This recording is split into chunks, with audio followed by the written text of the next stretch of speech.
My heart beats out my butt. My heart is beating out my butt. 45 minutes of new gameplay. Review embargo got lifted, guys. Woo! The internet is awash with 16 juice. I am blind. I also haven't clicked live scene. Let's do it. What's good, my fellow peasants? How you all doing? Welcome to the most hobo setup, the most slapped together.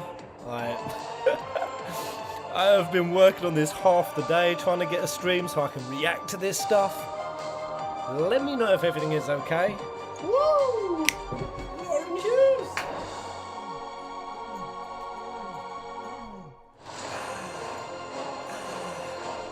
Oh, it's me!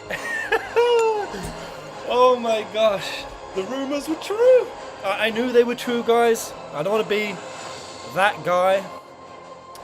But my heart is dying on the inside because I knew this was coming. Because while I was in Asia, I got asked to be at this event. And I thought I was going to Bali and South Korea, so I put it out of my mind. I said to the guy, oh, and Alexander, you not ready, Pez? I am not ready, man. I'm not ready. I'm going to also be trying to drop a live theory at the end of this. This is insane, guys. I have never done something like this. I have about 2 hours worth of content. Theory juice. I'm going to try to drop it on you guys right here, right now, off my Mac. Just chilling in my sister's workroom. This is going to be wild if I could actually do it in a succinct format. On top of watching all the stuff we've got, all the news, Yoshi-P interviews, you guys are definitely going to have to direct and help me coordinate exactly what's come out. I've seen a few little pieces. The biggest one, man, I tweeted out about it, but Bree will vouch. Last night I was dancing off the ceiling, man. There is 11 hours of cinematics in Final Fantasy 16. 11 hours! Oh, that is such a revelation for me. That makes me so much more excited for this game. Yeah, for me, I love the cutscene density. I don't even know specifically what 15's was. It felt like it had half an hour of cinematics. I don't know if we can actually... What was the 15 movie size? I think like FF10, like we haven't had basically a game that large story-wise since what, 9, 10 days? How big was the FF15 movie? They give all these schmeckies, guys, by the way. I appreciate, especially with such a hobo-y format. Plus extra scenes. That don't really count, does it? 5 hours worth? I mean... I think that 11 hours with 16 isn't also including sort of scenes around boss fights. Sort of like boss cutscenes, transitions, etc. Watched all this and it looks so sick. So guys, let's get into it. What is the best source for me to watch? I know Skill Up had a video out. Final Fantasy Unions, they're the only one I've seen like 2 minutes of. It was freaking juicy. I know there's also Blitz. Blitz just released. Where was it? Wait, what is that? What's going on here?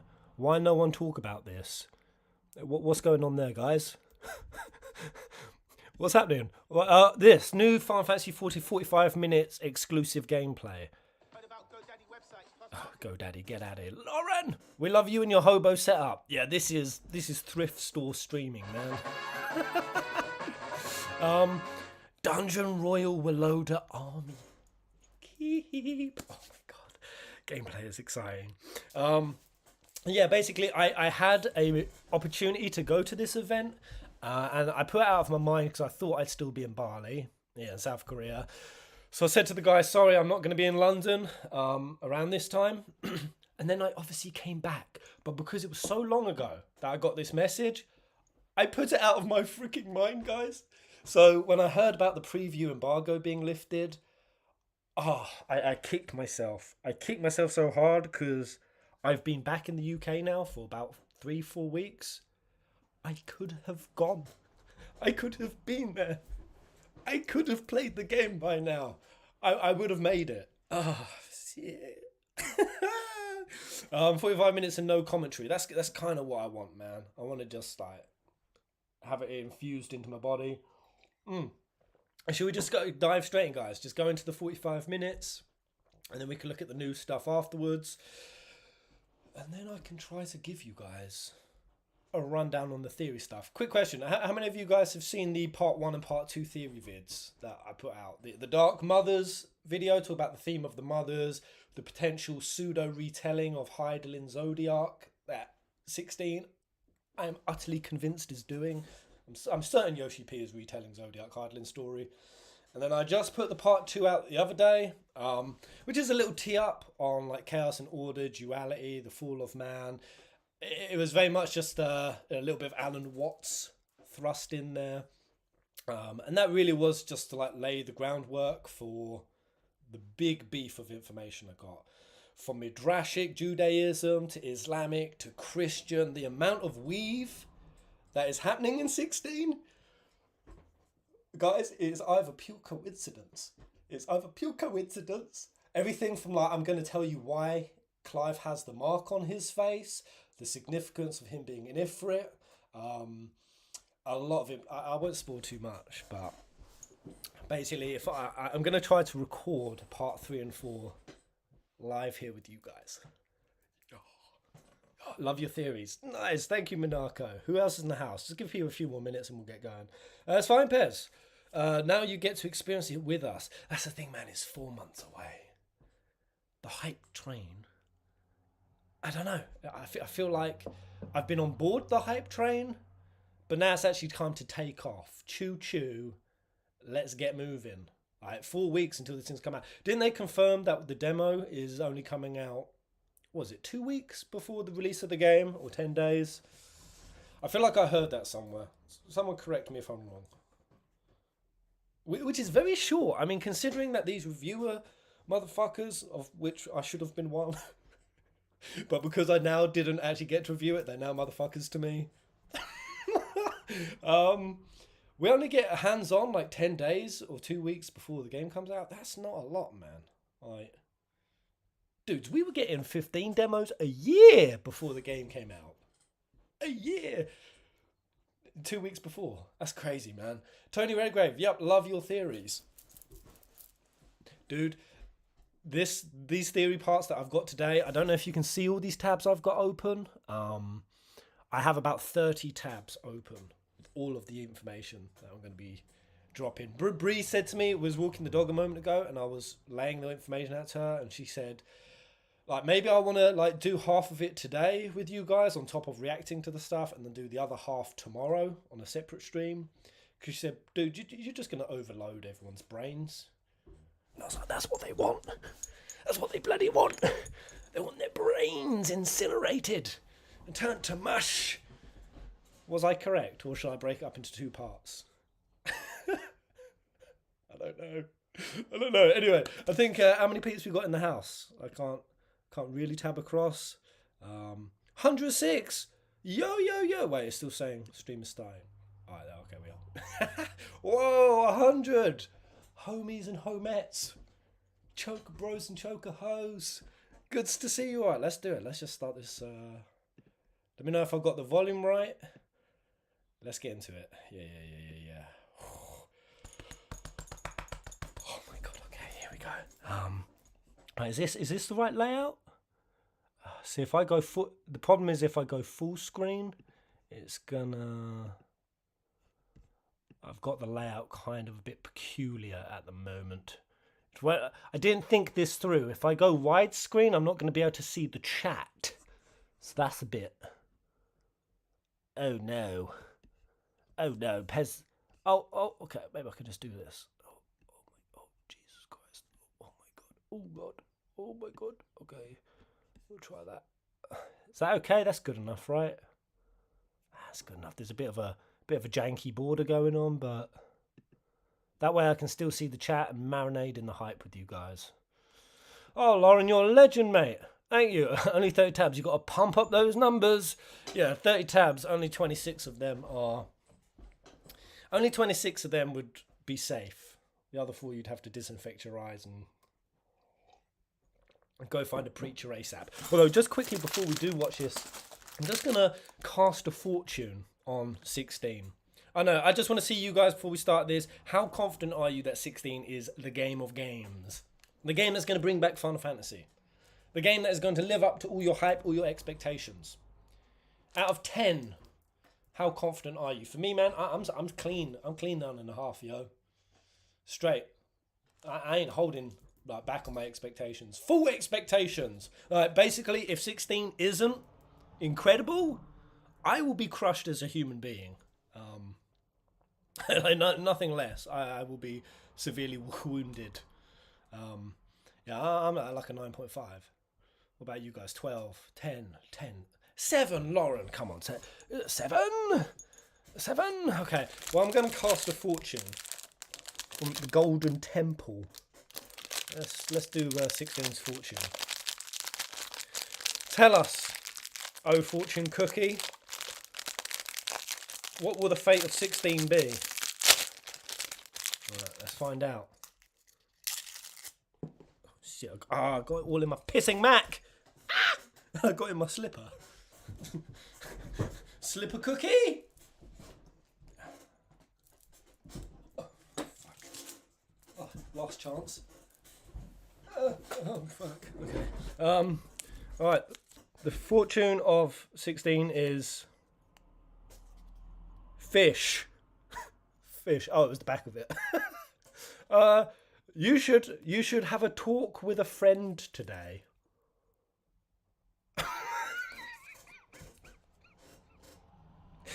What? Okay. I don't like that one. Let's try again. Megan's in the house. Woo! Hello. Right. Sorry, one more. We will get going. We will get going. Come on, let's try this one. Bean sprout. Try to channel excess energies into rejuvenation. What does that mean? I've got one more cookie, man. One more cookie. Hey, we're friends. Yeah, you guys are my homies. Who needs IRL friends? They only let you down. You guys can't let me down. Alright. And if you do, I can just press end stream. That's the beauty of internet friends. You can just disconnect from them instantly. Pork. Good food brings good health and longevity. Alright, this is fucking stupid. Alright, let's just go. God damn it. Oh, God. Alright, let's go. Let me know if the volume's okay, guys. Let me know if it could be a bit louder or quieter. Right, actually, no, that's kind of cutting off. That's cutting off half the screen. That's no good. That's no good. Alright, you're going to see a bit of white border, my friends, but... what can you do? What can you do? That'd be alright. I'll move it down a bit. So I've got to show you all my shameful tabs. Yeah. Yeah. Can I move it down further? It's not really working how I thought it'd work. Alright, we good, I think. You guys don't come here for professionalism. Alongside his hound Torgal and friend of fire. We should start with the dungeons. They may be holding the bearers there. Sound plan. As long as we keep ourselves on this side of the bars. Wait, what's happening? What's happening? Wait, there's a wisp. I missed that text. There's a wisp with a demonic voice. What the fuck? Hey? What the? Oh, there's a little box. Climb the hill, Final Fantasy 15.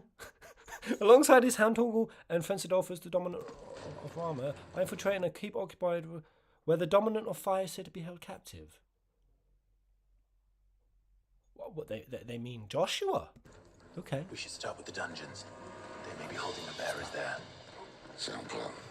As long as we keep ourselves on this side of the bars. Wait, here. That's the guy. That's Sid's voice, right? That's the guy from Game of Thrones, is it? They're all empty. And You gonna give up? Gonna give up? Yeah, that's Sid's voice. He's the guy from the Iron Kingdom. Was it Iron Hills in Game of Thrones? Need some help. Oh, wow! Look at the. It's pretty succulent, man. I'm not tech savvy enough to be able to tell you about the graphical fidelity or the particle density, but I know it's good looking when I see it. Doing most of the lifting. Nice, okay. Some QTEs. At your leisure, Clive. Wait, are these boys just superhumanly strong? Even in non-icon form? If so, if not, that is a shit gate. Bork's here with us. Yay! Can barely hear. Lol. Needs to be louder, guys, yeah? Wow. The stonework is great. It's very Did you hear granular. that? Unfortunately, yes. Hopefully it all looks okay for you guys. Here we go. Sweet. Alright, we got a little juicy open, a bit of magic. Oh, don't. Woo! Where? Torgal just sent some boys airborne. You're telling me this Bork ain't an icon of some sort? Or a bearer? Like magically gifted Bork? For sure he is. Now, I bet you he becomes Fenrir. Oh yeah, we've seen some of these in the trailers. Clive is both ranged and So, nice. where to next? Dudes. Sorry, I'm gonna do a lot of pausing and shit, but my god, the spell animation and detail is flawless, man. It was more. I've seen this Phoenix. It looks incredible, but that even that Thundercast just looks. Wow. Bam bam. Pop pop. So, Very nice. where to next? Very nice. Drop a Sid for Sid Seductor's voice. Man, that's the most common ass British. Britain's got a lot of weird accents, man. This door only leads to more royalists. We By the way- better find another one. If anyone doesn't know, Ben Starr is the guy voicing Take Clive, your pick. and he's a great guy. Massive FF fan. Can't wait to do an interview with him soon. Torgal! The only thing I know about Torgal so far is Precision How Torgal, about a window? and also is the Archduke brought Torgal back from a mission to the north. So Torgal comes from the same lands as Jill. Bloody show off. Beautiful dungeon Well. lighting. We found the Imperial garrison. Very cool. Right where the royalists left. Pez jealous of Sid's voice. Mate, I have a fantastic British accent. It's beautiful and refined, and I won't swap it for nothing. Damn it. They're everywhere. Okay. I was going to say, please don't make me do any stealth. I hope there's no stealth missions in 16. Even though I'm amazing at them. I don't like them because I'm so good at them. They're no challenge. That was cool. He like grappled. Yo, so Garuda's form's got like a pull-in. That's pretty dope. Heal, Ravage, Sick. I did see in an interview with Yoshi, he said that Torgal's best used when Clive is in downtime. Right. Oh, when you're not using Clive. There's a big boy. Royal, what's that? Tong Valdir. That story Torgal will be there. Torgal will be there. You've got to kill him, Square Enix. Wait, what was that? Was that a counter? Was that a counter mechanic? You're gonna assume you haven't brought your PC down from the loft. I haven't. John B. Hello, mate. Sorry, 2 seconds ago. I just got to move my chat over so I can see. I can see your guys' comments. Oh, this is all very cool. This is all very juicy.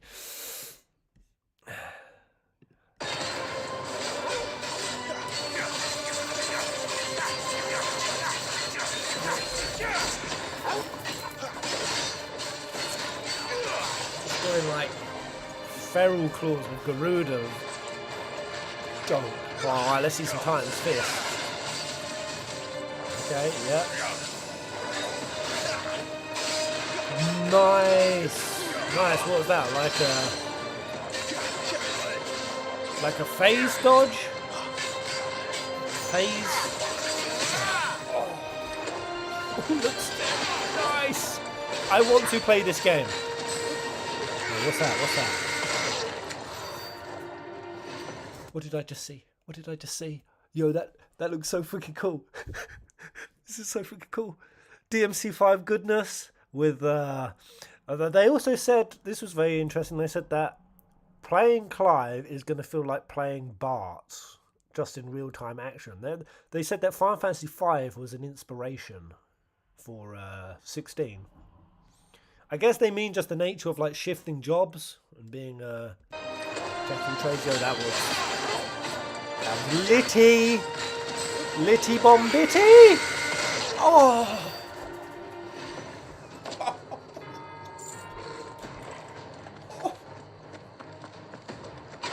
Never were one for half measures, were you? Very cool. These poor sods didn't know what hit them. Right, this definitely gets a little Dark Souls feel to it, don't it? All this bloody running. After them.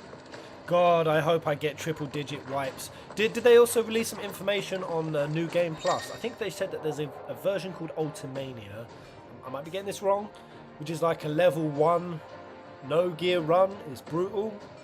And then you get NG Plus. Burning Blade, Charge Magic, Iconic Abilities, Rising Flame, Tendency Break Guards. Very cool. There it is. I'm doing Ultimania run. First one. You don't say. Triple digit wipes. Let's go.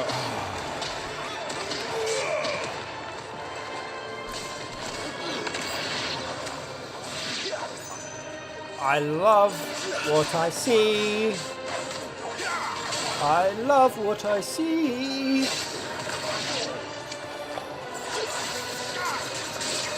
I mean, you saw this just from the trailers, man. This is so expressive.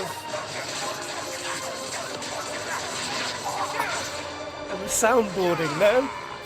The soundboarding is so good. Like, I don't even need to be holding this to know that this feels punchy. Like, didn't they also say that with all enemies defeated, Clive can now move forward through the previously inaccessible door?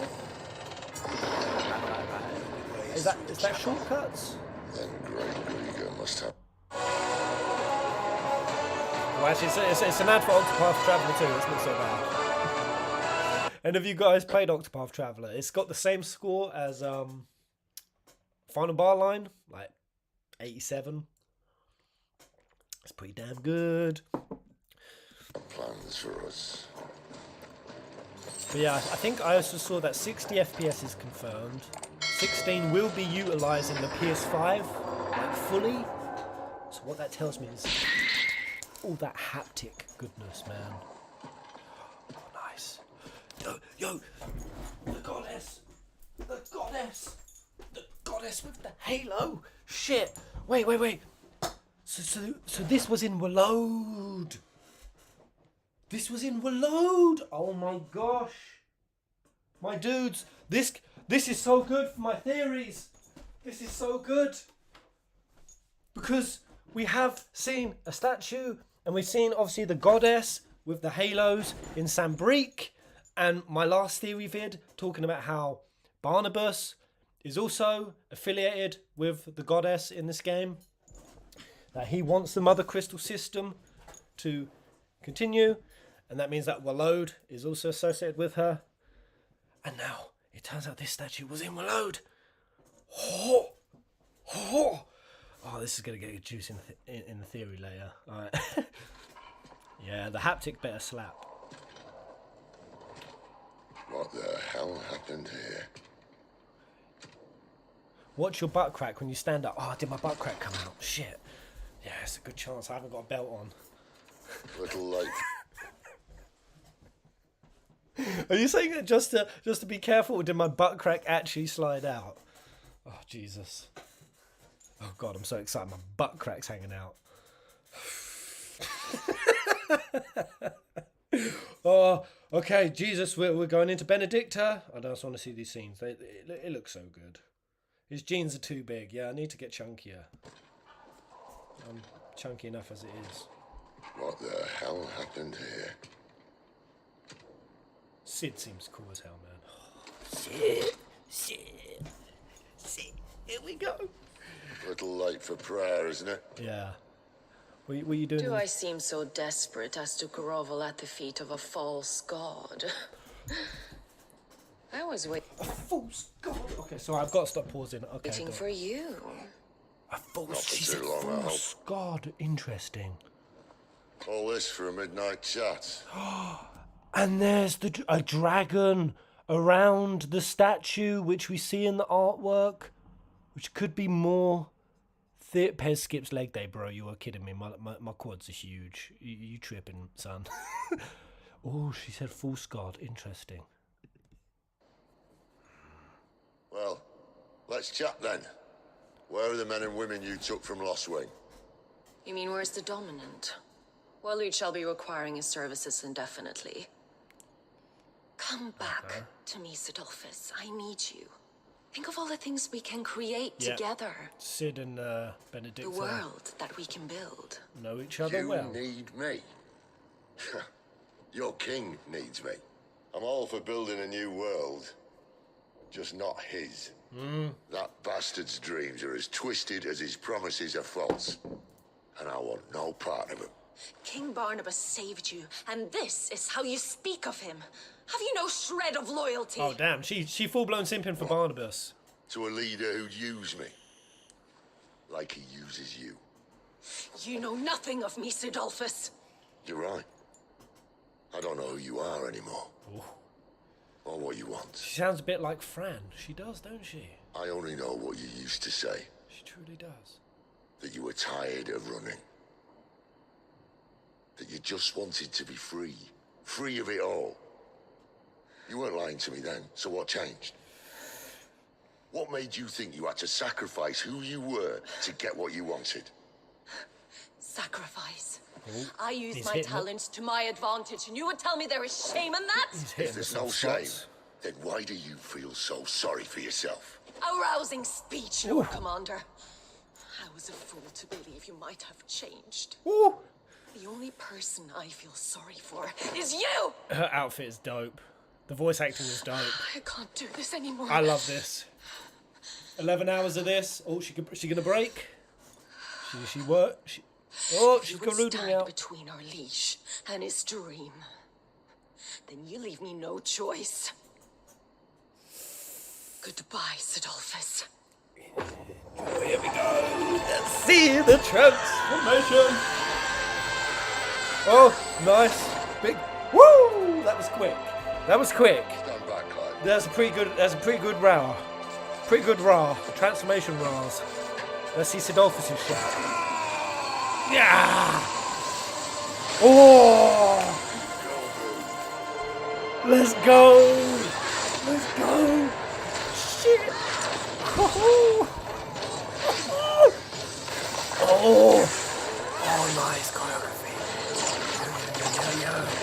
Pew pew! Yo, man, the lighting in this game looks... Oh. That's fucking cool, man. That's fucking cool, man. That's really fucking cool, man. Oh, wait. Oh, she got some mirages going. Ooh, she's gone for the sneaky. Oh, Sid. Really, old boy?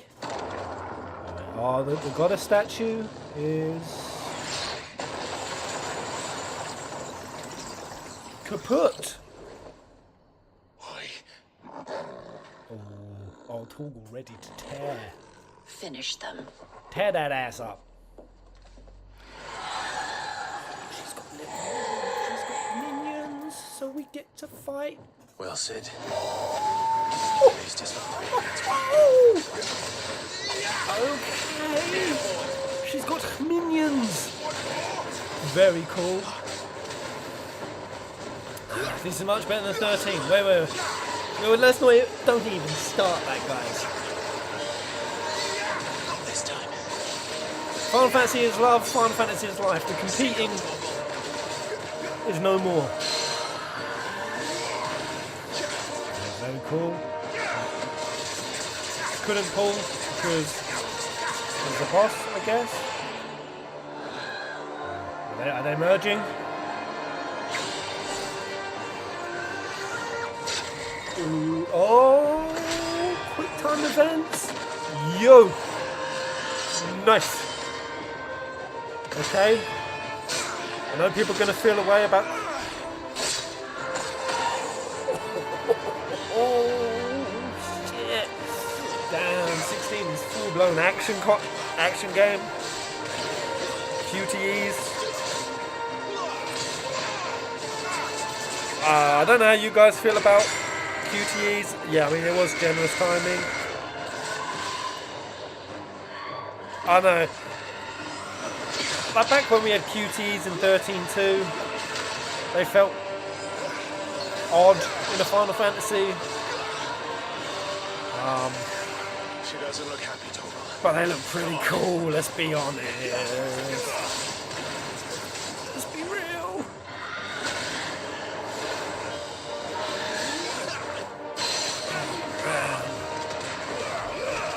There's a lot happening. Right, so we're in our Phoenix stance. We've gone over Wicked Wheel, Gouge, straight into Titan, Wind Up, Titanic Block, Stone. Okay, so you've got 4 configurables on each icon stance. They're going to show us the ability menus. Ooh. There's an awful lot of polish here, guys. A lot of polish.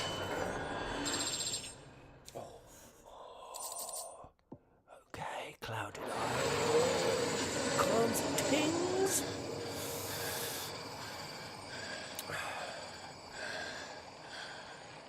Right, Sid, you alright?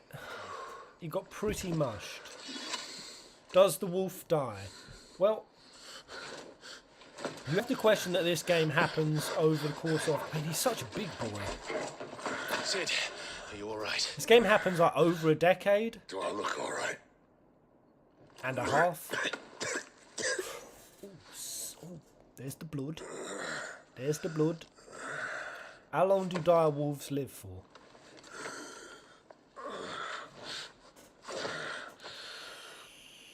Benedicta will be on her way to collect the dominant, if she hasn't already. Damn, he just You coughed. can't afford to let them leave. He coughed a load of blood up his She own has face. wings, you don't. What about you? Before or after I catch my breath. Sorry.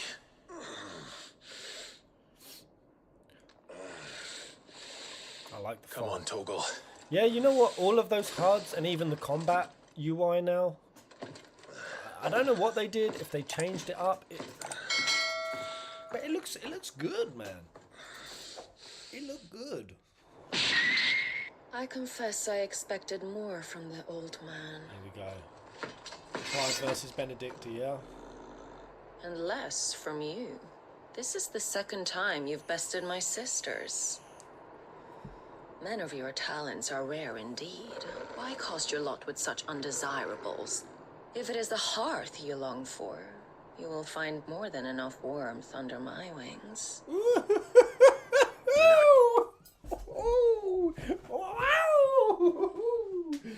Yo, Clive, at the end of the day, man, no one will blame you, son. No one will blame you. Go on. Oh, shite. Oh, I forgot. I've smushed a load of fortune cookie into the carpet. Oh, shit. I'll push it under there. Oh, Jesus. Wait, I probably just showed my penis doing that. Yo, Benedicta, have you no shame?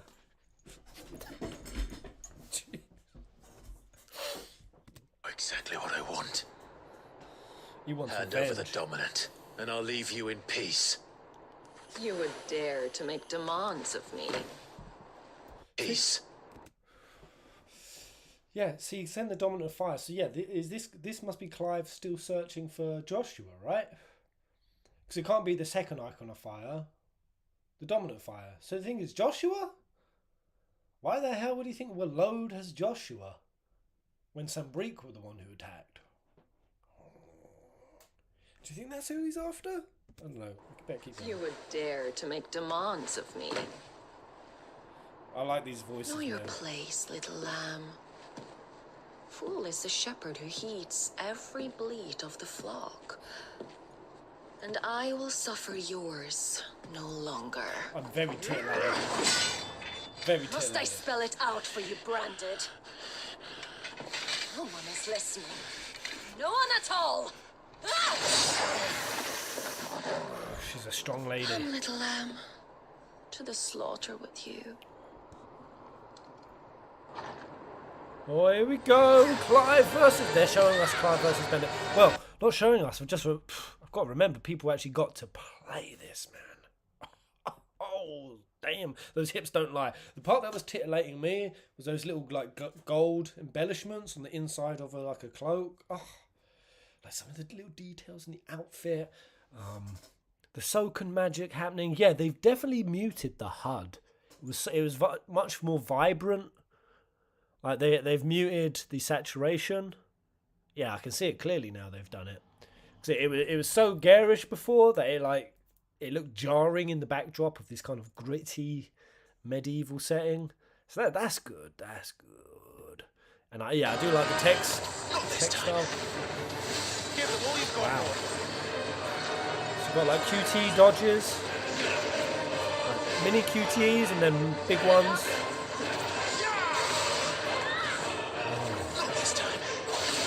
Don't be skipping out in combat, man. I want to see the whole lot.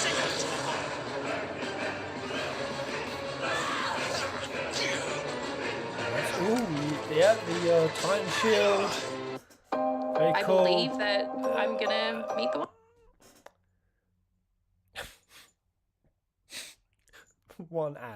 One ad. Married at First Sight Australia. Yeah. Clive, basically Square Enix's version of Guts. I love QT a lot. I think it's going to work really well in the context of the combat system that's being used, the DMC5,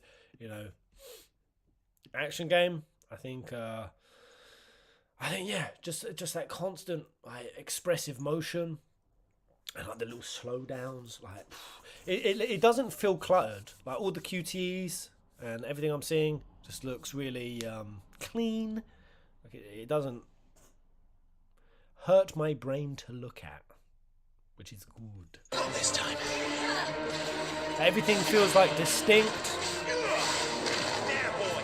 And the timing. This looks fun. Stagger the enemy by depleting the yellow gauge. Alright, so we just staggered Benedicta. And now we get to fist her! Fist her into oblivion! Oh my god. Holy fuck. Holy fuck. Skipping the good stuff. I know they're skipping a bit too much, but...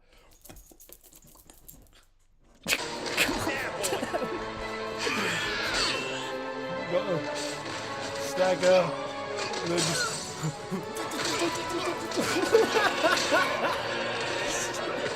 Charge. And the red zone to deal the most damage. Yeah. We fight alongside you and heal. Yeah, Torg was just walking about. What a good guy. Yeah, Benedict has taken a lot of damage.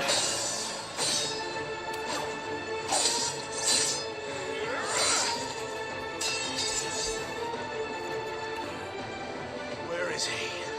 I won't ask again.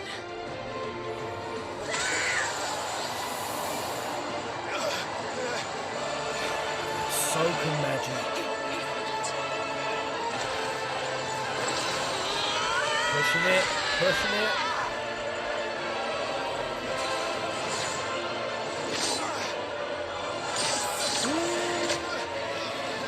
She's got ya.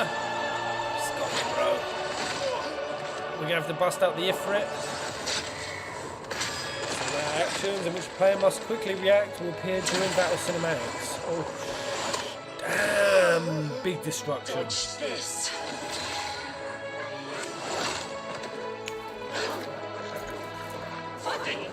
Oh, good boy. Don't hurt the dog. Don't hurt the dog. Oh!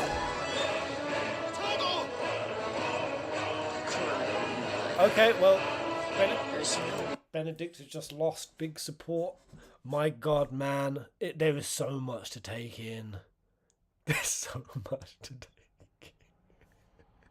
The voice acting on fleek, the animation, the choreography. It's just like a stimulus, an overstimulation of dope. And all the while soaking in the background is just killing it. Killing it. Oh, it's killing it. The flashing in his hair. So cool. So cool.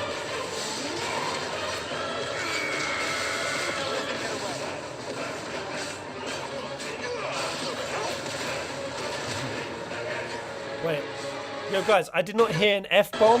Wait, you're saying there was an F-bomb? Wait, where was it? Dodge this. Dodge this. When did she say it? When did she say it? Is it further back? Or was it when Torgal got her? I want to hear a swear word in Final Fantasy.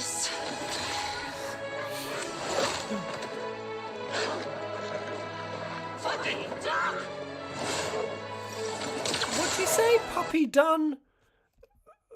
Oh, fucking dog.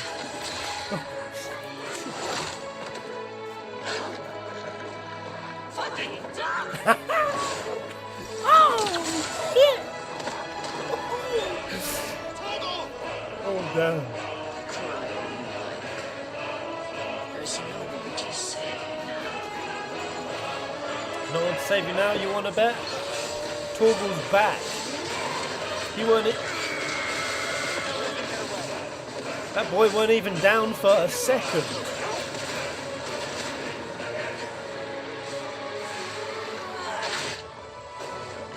Now look at both accessories combined.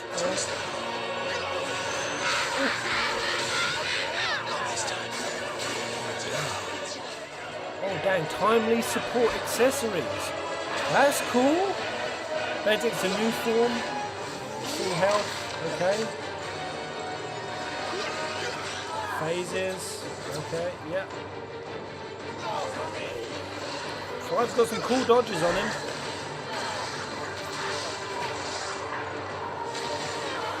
Damn, this looks fluid, yo. I'm so excited. Pez is so deaf. It takes me at least 5 times to learn the lyrics of a song, man. I don't pick out words so good.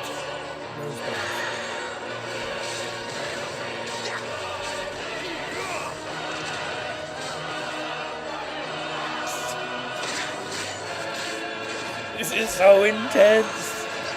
I love it. This giant Garuda feet.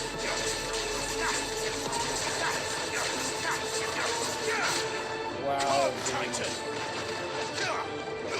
Let's go 12 weeks. 4-week coma, let's go.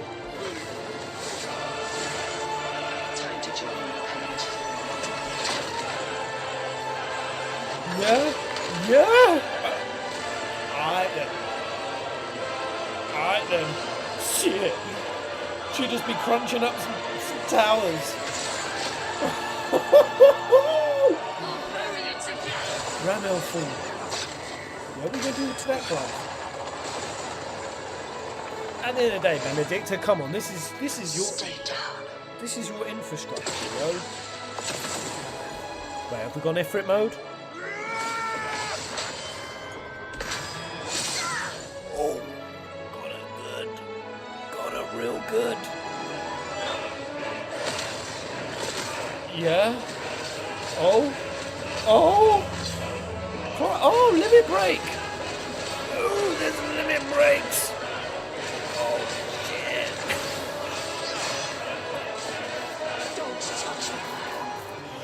Nice, man.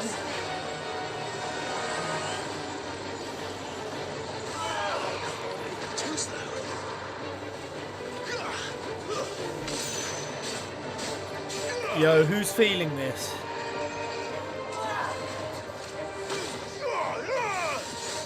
Are you guys feeling as itchy now to get your hands on? And is 16 a day one, guys? Who's already pre-ordered it? Oh, she got you, Clive. She got you real good. Ooh, big damage.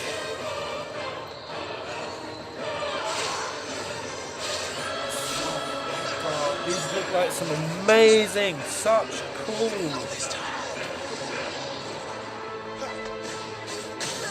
cool mechanics. Can Clive actually jump?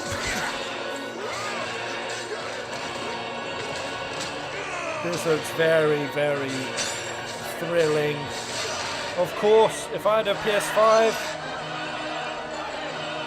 bruh, you gotta get your PS5.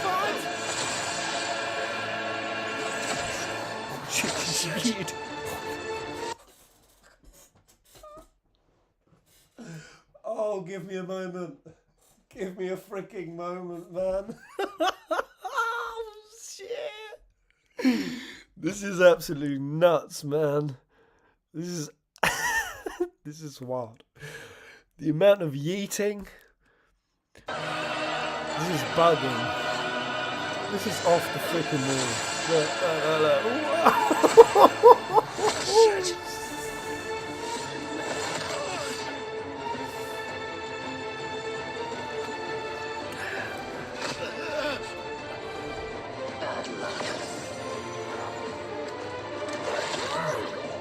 Torgal again with the save.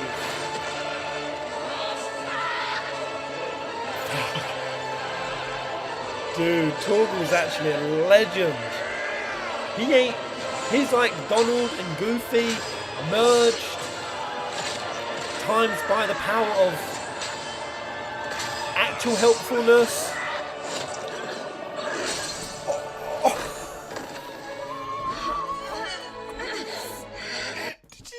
Did you just see Torgal's fucking neck spin?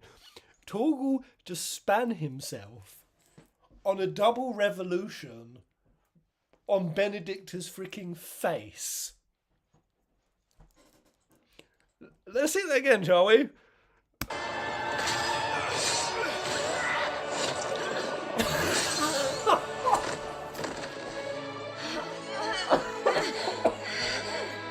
Oh my god. Torgal was a straight savage. Torgal, best boy. Jesus. Torgal has no manners.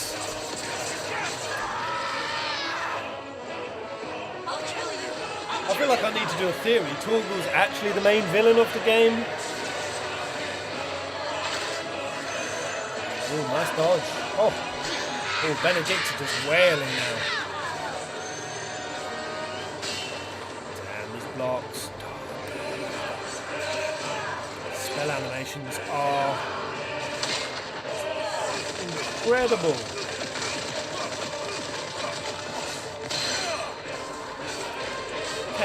Take my money. Take my money. Take my fucking money, guys. Oh. Believe me, I do not. That tornado even looks wild. I come to Final Fantasy for characterization, story, bit of philosophy. It takes a lot.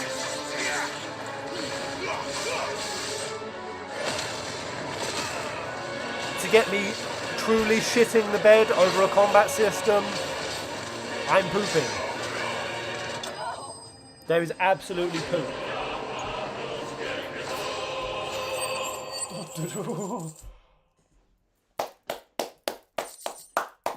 Work of art, 10 out of 10. It looks so good. It looks so good. You are but a branded. How? Oh dang, she got. How did you do it? How did you even survive? How? Ooh. The answer is simple, Benedicta. Power friendship. Torgal the doggo. I mean, it is. It's Torgal. Let's be real. Clive would have got munched with that Torgal multiple times. Torgal won that fight. So it's the power friendship. Oh my god, yo, this is so gritty and like how. Oh man, this game can get dark. Look at that. Look at that. Her eye just like caved, swollen, blood around her face. Yo, this is a whole different breed of Final Fantasy.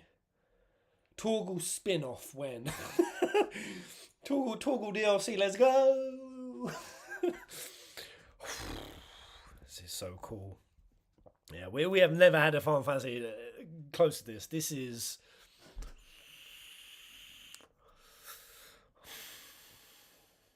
I don't know how to compute.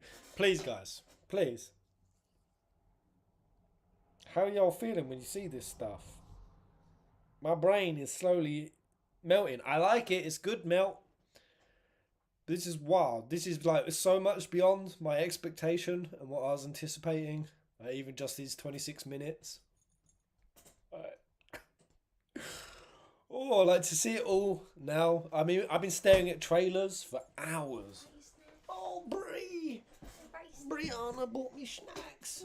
Have you been watching any of this? A little bit, but I kind of want to watch it by myself. Oh, this is wild, yo. Can we watch it together again later? Uh-huh. Yeah. This is bugging. Titillating. Can I just show you a little bit? Yeah. Look what this dog does. Look what Torgal the dog does. To a goddamn head. Look. Look. 5 pounds up. Oh, I might have gone back too far. Oh no.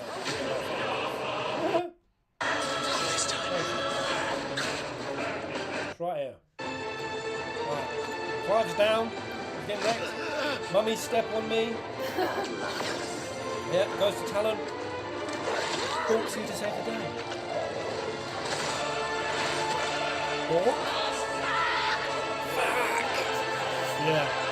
Torgal's a nutter. Yeah. Straight savage. Look, he ain't done yet. Torgal like his team attack time, Clive.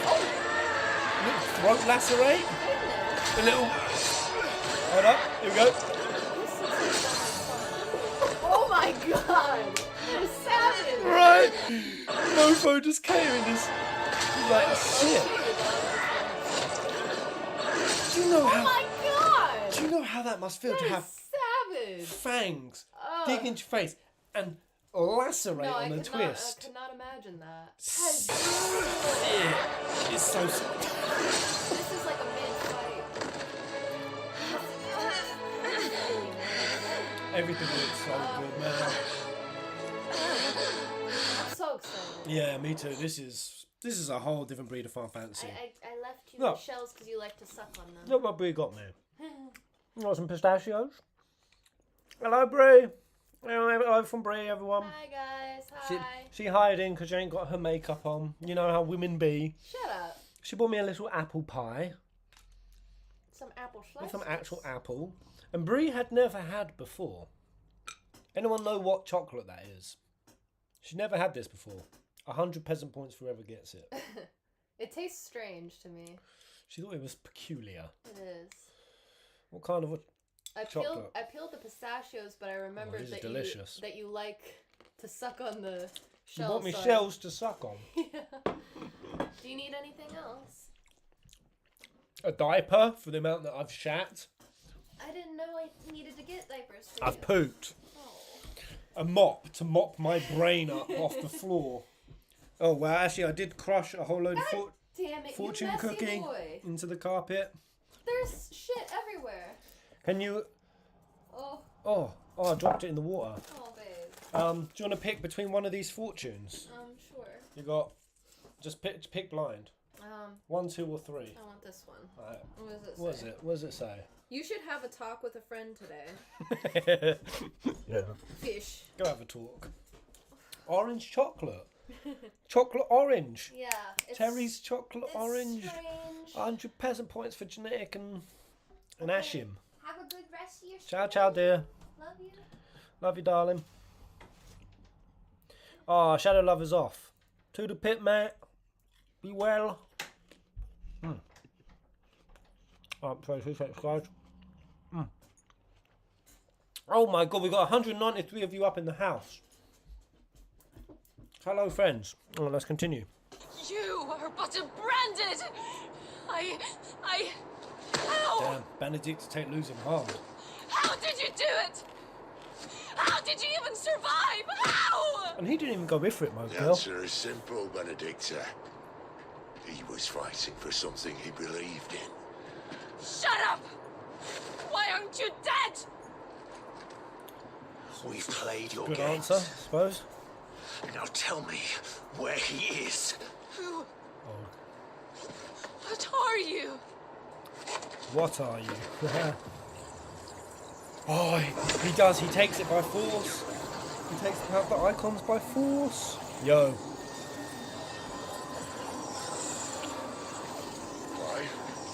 Clive. Hey. Oh, so Sid don't even know about this.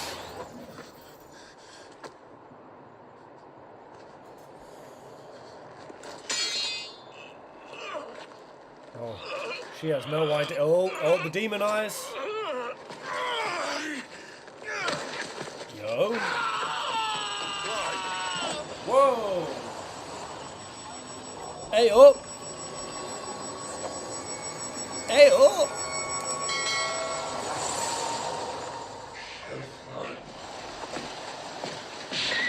Oh no. With Expedia, Oh, don't cut away. What the hell? Yo. Okay, this is cool. All I'm going to say, guys, I'm going to quickly go for a pee. But, I don't know, we're not getting any more icon battle with Garuda. Oh, we're not seeing anything past that. Oh, okay. I know that little slow-mo section with the black and white screening. But yeah, it seemed like Sid weren't aware that Clive would do that. Clive seemed a little bit surprised himself. Like he just went for like a chesty grab, didn't he? He was just going to grow Benedicta's boobies. Like that kind of all happened, and just the fear. You know that moment when like Clive's coming towards her, and even Benedicta sort of recoils in a bit of fear. I'm telling you, man, I have such a suspicion that Clive is the villain, anti-villain. Anti-hero, however you want to frame it. I think he will be the big bad baddie. I think Clive is going to transcend through multiple levels of demonhood. That's just what I feel. I don't know. I just don't see Clive as a straight hero. I need to pee because I'm jiggling. This is wild, man.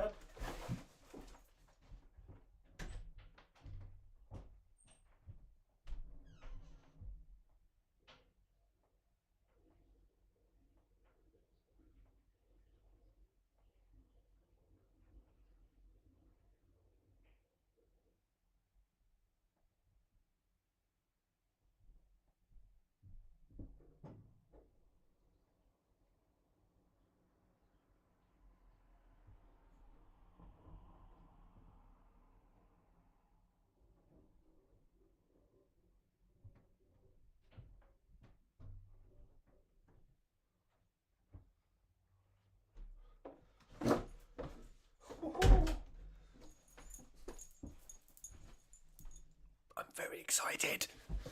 I'm very, very excited. Stop using hero villain. Clive is just a guy. Honestly, guys, there is no villain. There is that as well. I agree. I think if you saw the last video I did on Chaos and Order, how I think Clive is basically representing Eastern philosophy and like an Eastern framework of thinking, and all the others Western, because they kind of are like Western religions. I didn't even realise that, like, not just Iron Kingdom and Sambrique, but even on Rosario, they've got like little crosses, like little Christian crosses on their flag. Very much, do you want to play as the villain, Pairs? I do a ruddy good job. A ruddy good job. Look how intimidating I can be. This would be my villain voice. Hey, I've been plotting We're plotting. Yes, the sun won't rise tomorrow because I'm going to go over there and you see those statues? Yes. If I push that statue over there 1 millimeter to the left, the world will fucking end. I won't do it.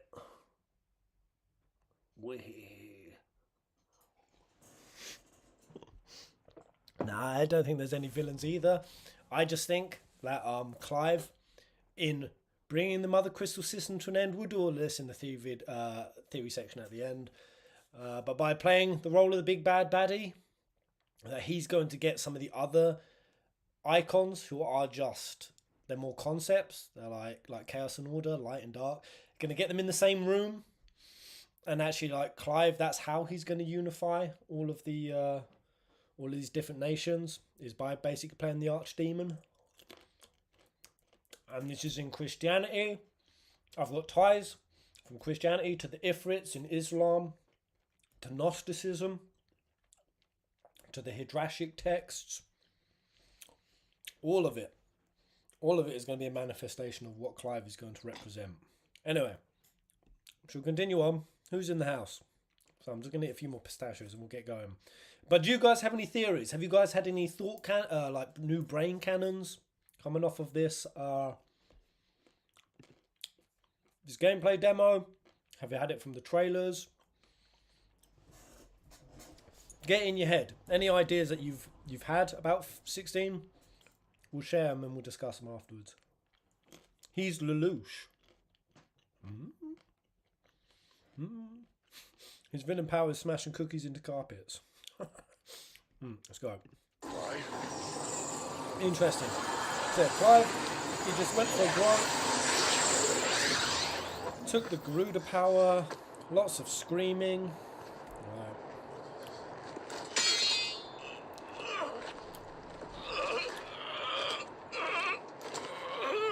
That shot you see again in a trailer,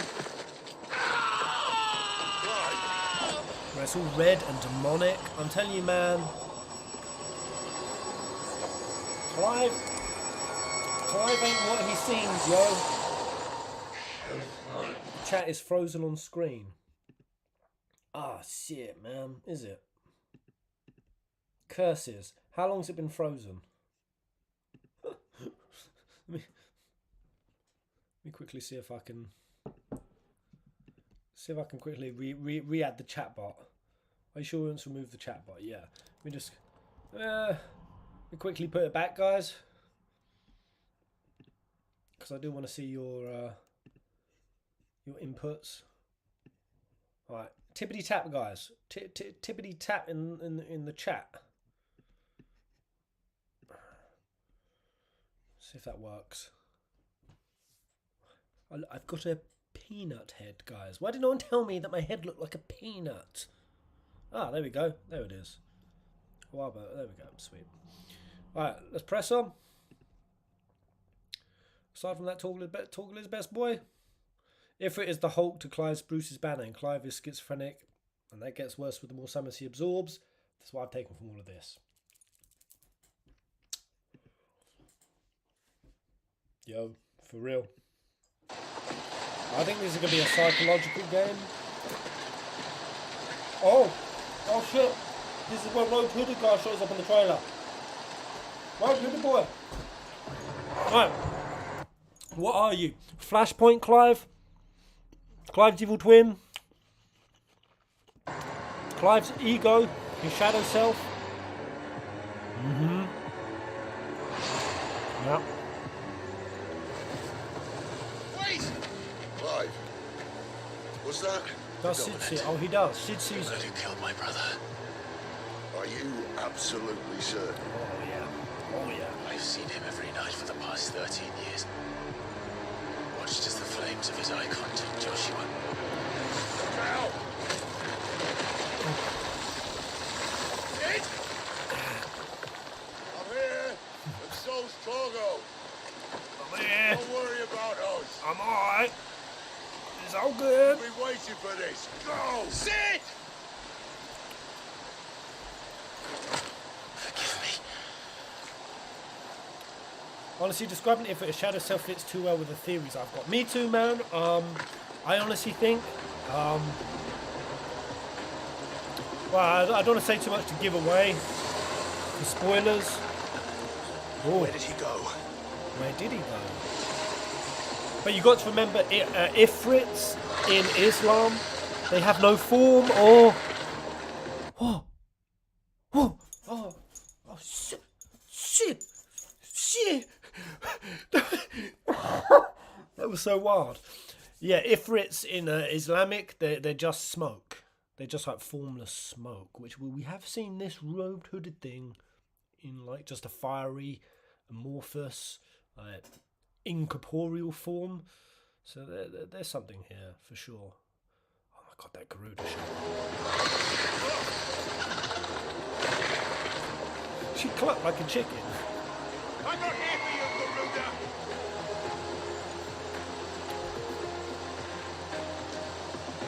Are we gonna get anything on Road Hooded Guy? Are you just gonna flirt with us? Is this...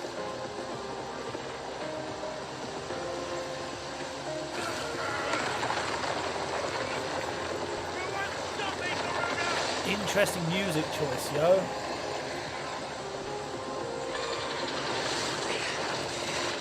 She's toying with me. She's just coming to fuck with us,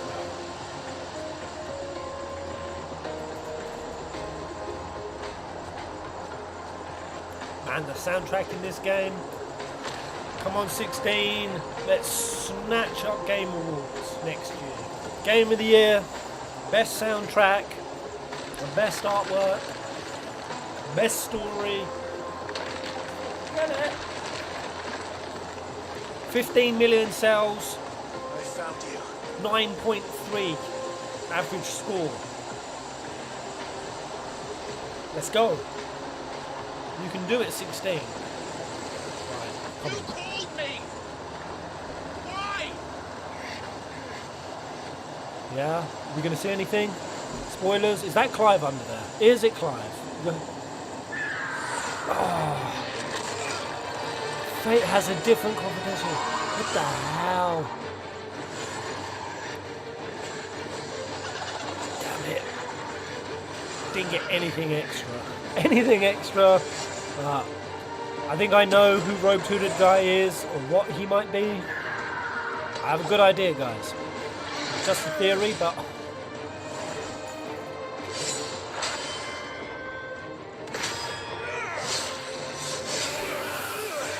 Gnarly, man. Bloody.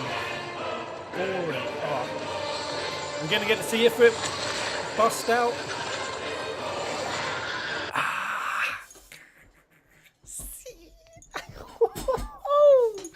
So, I mean, at this point, is it still Benedicta? Because again, we've seen Blue Eyes Garuda.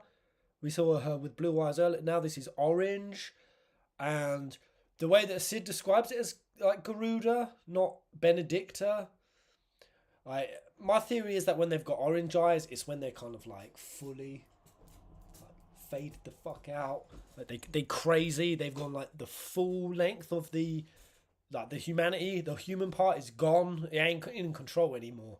It's the part that Barnabas is like encouraging them all to get towards, the immaculate version of the icon. Is this like Garuda Immaculata? Fully transformed physically and mentally. Yeah. Yeah, like the Benedicta is gone. Oh, God, she looks wild. So freaking wild. Yeah, and this psychological element is what I am so hyped for in 16. Damn, close.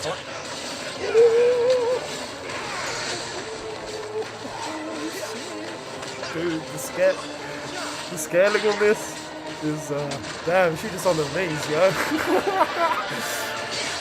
She just on her knees.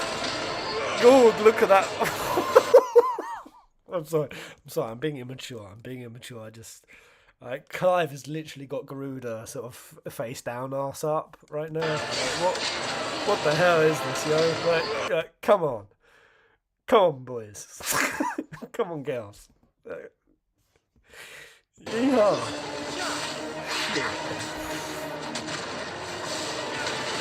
Bree, I love you.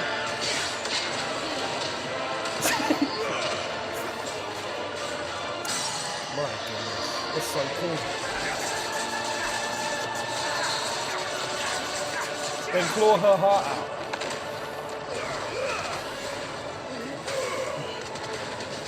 Bree, come and get your boy. Yeah. He's lost in Garuda R3. Wow. It's so freaky. That is so freaky. The teeth, the clucking sound. It's so menacing.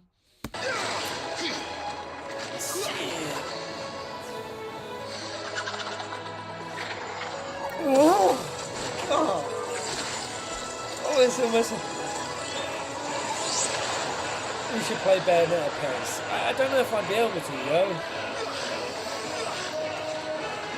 Too many thighs.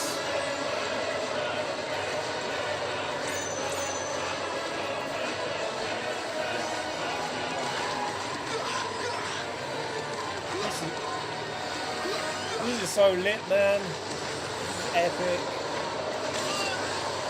I feel so much joy. His boyfriend's joy.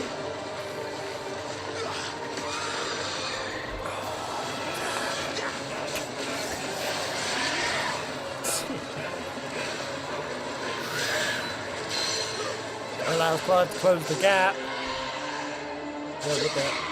Oh damn! You're using Garuda powers against her. He lassoing that girl. Get down here. Just to mangle her face up. Holy moly. Wait, so what is this little orange dot? Oh, that's just her crazy ass eyes, right? See her eyes? It's so feral. Yo, this is summons done right, yo. We thought 15 had taken the summons to a different place. This, I ain't never seen no summons. Anything. Oh, is he going for the kill? Dude, I don't know about killing her. He's doing an attack on time. He's doing an attack on time slice.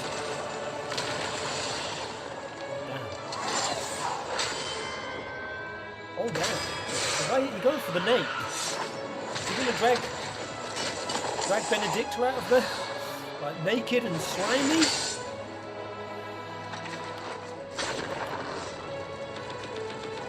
Ooh. That was kind of dope. And I'm just gonna say, guys, these spherical patterns, these are littered all over 16. In the artwork, in the trailers. Hold on to these spherical patterns in your mind for when we get to the theory section, because this is definitely some zodiac astrology related imagery they keep putting in, even on those like QT events with the circles. There's a lot of it, and it's here for a reason.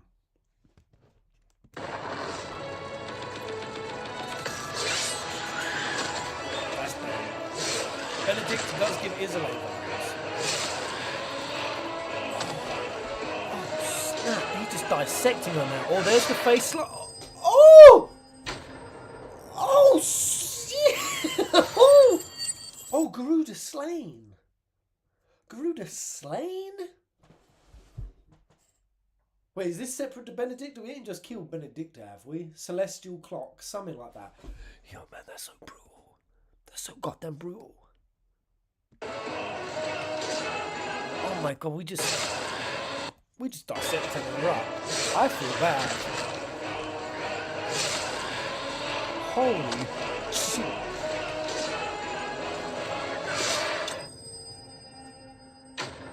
That is so unceremonious, yeah. That is.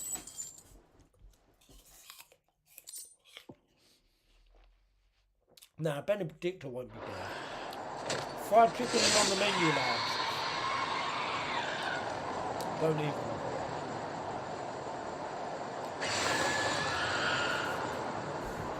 she goes.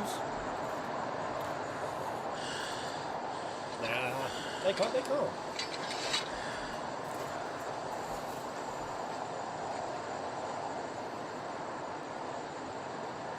So at least this would show to us, because we know that obviously Ifrit mushed up, Dark Ifrit mushed up Phoenix. Whoa! Oh, okay. Wow. Yep. Wow. You're nothing. She just heals.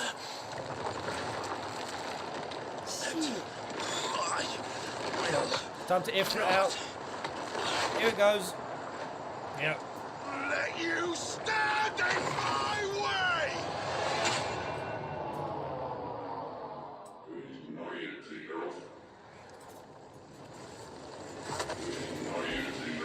Child of fate.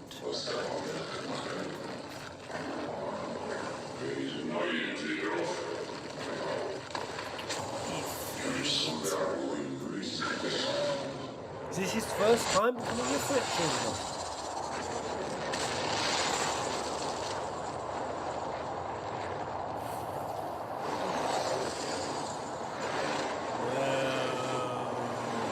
Ooh.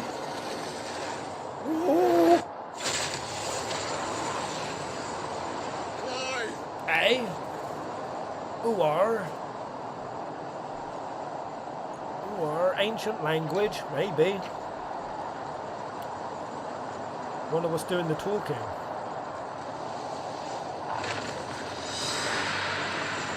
Here it is.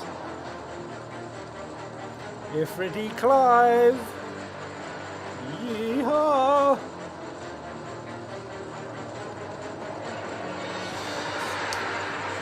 Got the detail on that. Oh, they made that so juicy. Oh God, it looks, this game. Oh, it's a visual splendor. Yes! Oh my God. Yo, we get to prowl. We get to Ifrit prowl. Oh, let's get it. Oh! It is our It purpose morbing to time. extend a helping hand. He morbed. I love the bit where he morbed. Brain noodles al dente. Azure, mate. My brain is melting. Soupy.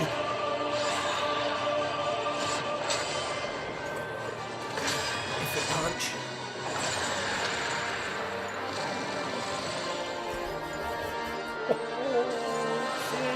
Lunge, fireball attack. Sidestepping. Just sidestepping with a giant Islamic demon. Even the Phoenix shift ability. Even allows Ifrit to lunge. Oh, sweet. Okay. Translates. So the moves that he gets on Clive translate onto the Ifrit.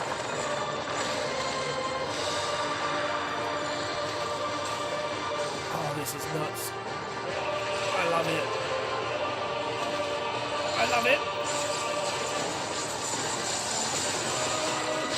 Oh.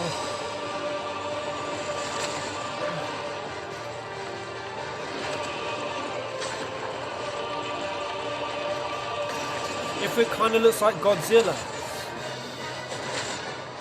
The old man Godzilla was there to represent weapons of mass destruction. It was like a... kind of what the Japanese invented Godzilla, kind of represent, tied with primal natural ferocity. It's the theme in 16, mutually assured destruction, nuclear Armageddon.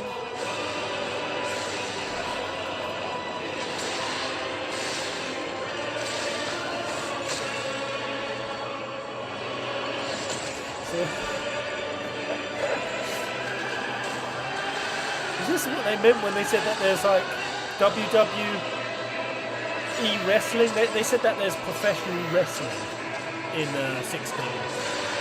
Is it these kind of... Ifrit. Power drive. Oh my. Oh. Tail whip. Icon Battle is its own unique set piece designed for that point in the story. Oh! Oh! Oh! Garuda picking up Ifrit. Okay, well.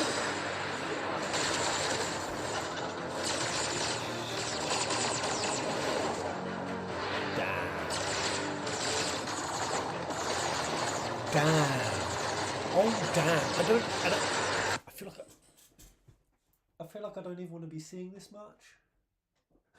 They have shown so much juice. This is the pro wrestling icon battle. Uh-huh. Reminds me more of boxing, if it was the haymakers. Uh-huh. I kinda don't want to see any more dudes, but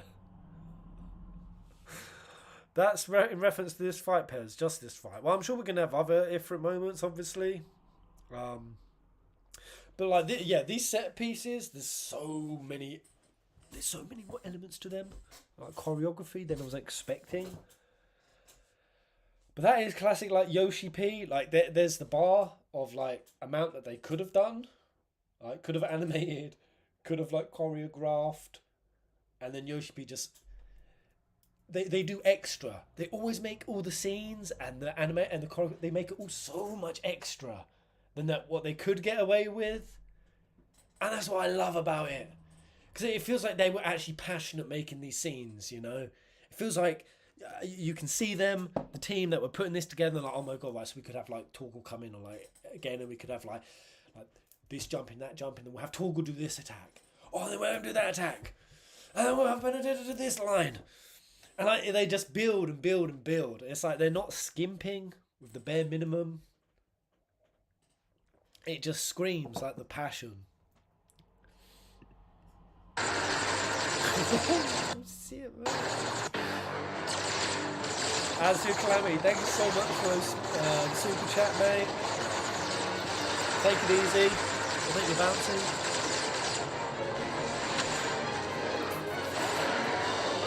Oh. See what I mean? Look at it. Look at it. They could have just had Ifrit grab her down. But no.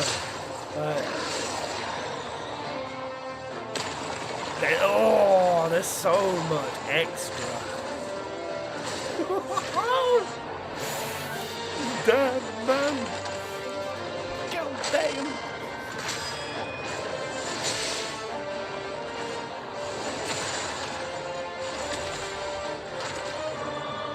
Amazing. Oh, yes. So that's how Clive loses. Is that what gives Clive the demon claw?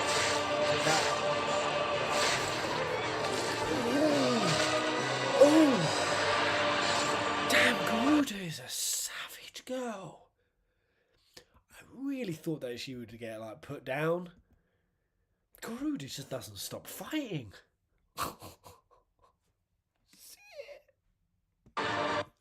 Yo, man. So, didn't we see from the trailer where like, the tongue comes out? Yeah. You barely see it as much as you do in the trailer for some reason. It's like when she gets up.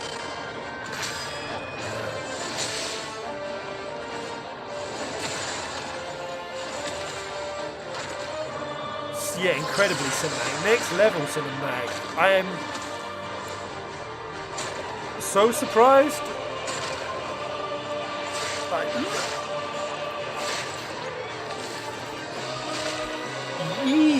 oh man.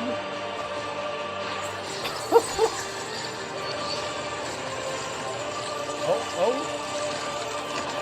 Whoa. Very Attack on Titan-esque.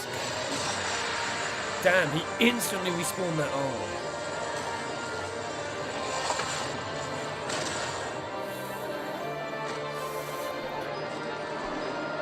Oh, we got her. Oh, we got her good. Oh, no, leg came off. Oh, there is so much happening.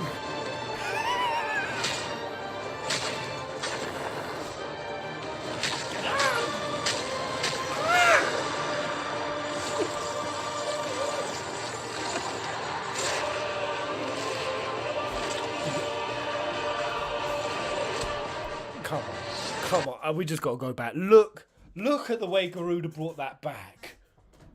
Talon into Ifrit's chest and just... That was freaky. And yet so cool. Oh my god, my body, guys. I feel like I need to calm down. I got full blown goosebumps, yo. Goose pimples all up my body. I can feel goosebumps over my butt cheeks. Oh. Look, spawns the foot, grips in.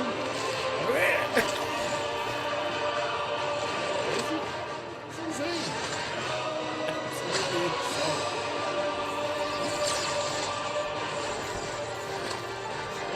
Oh God! You know what? I have a feeling that they choreographed this much, and I don't know who. I don't know who it was. Was it Ahsoka? Was it whoever choreographed these fights? Was it the animators? Was it the story writers? Who was it that made this so drawn out? Like, do you reckon that the animators just got carried away, so then Soken had to like create that much music to fill it, or do you think Soken just create so much masterpiece in the music? Like, shit, well, we need to animate more. Soken's made like 3 minutes of freaking magic. That's how long this fucking fight needs to be. We need to drag it out so the full range of Soken's track can get played. This is all so escalated.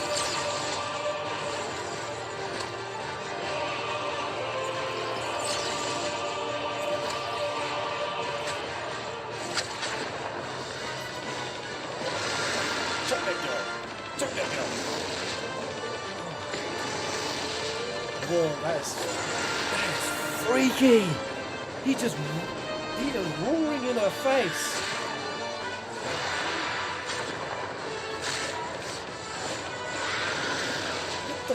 What the hell? What is happening now? Jesus.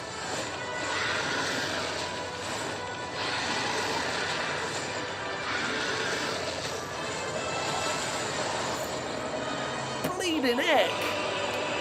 Fire.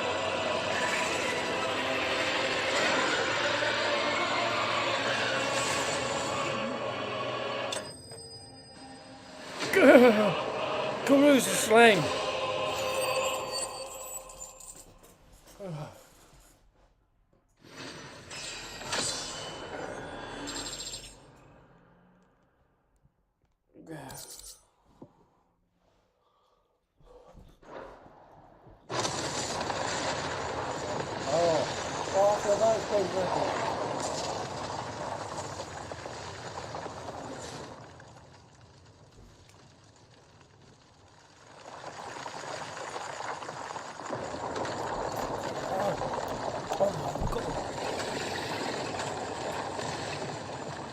Control it, Clive! Oh my god, that looks so It's good. you, isn't it, Clive? What did you say? If that is you, Clive? It's you, isn't it, Clive? It is you, yeah.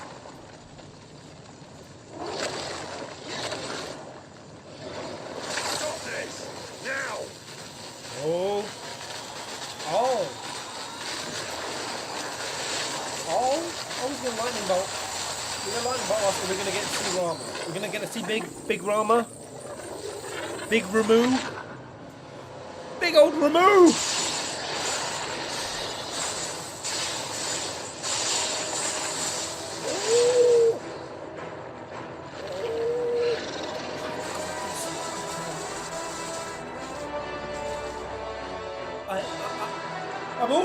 I'm already sold, Square Enix. I'm already sold. You can stop now. You can stop.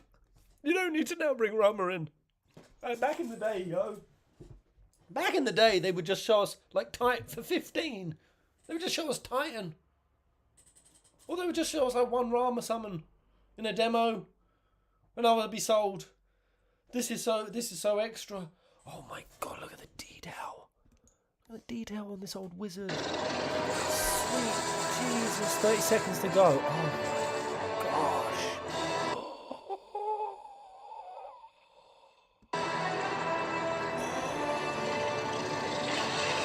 looks so good. Oh my god, it looks so good. Oh, just play it, just play it. Hey! Oh, he's a sneaky wizard. Never trust a sneaky wizard.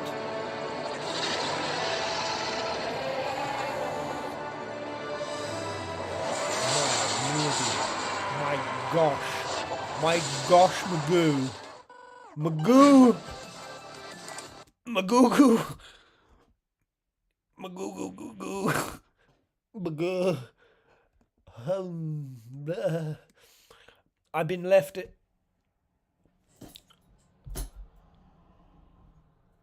That whole game, that all just. I'm illiterate right now.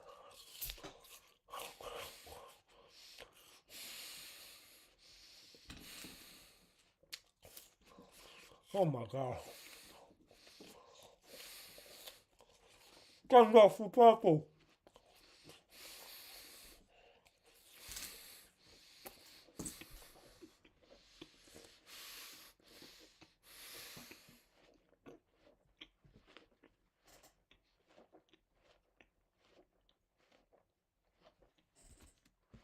I said stop!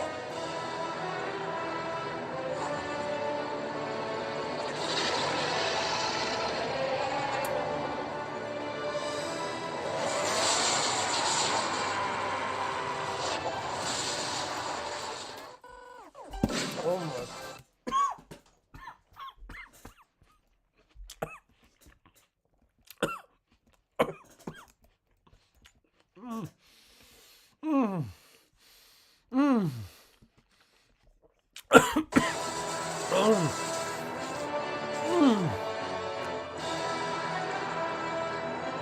Oh my god.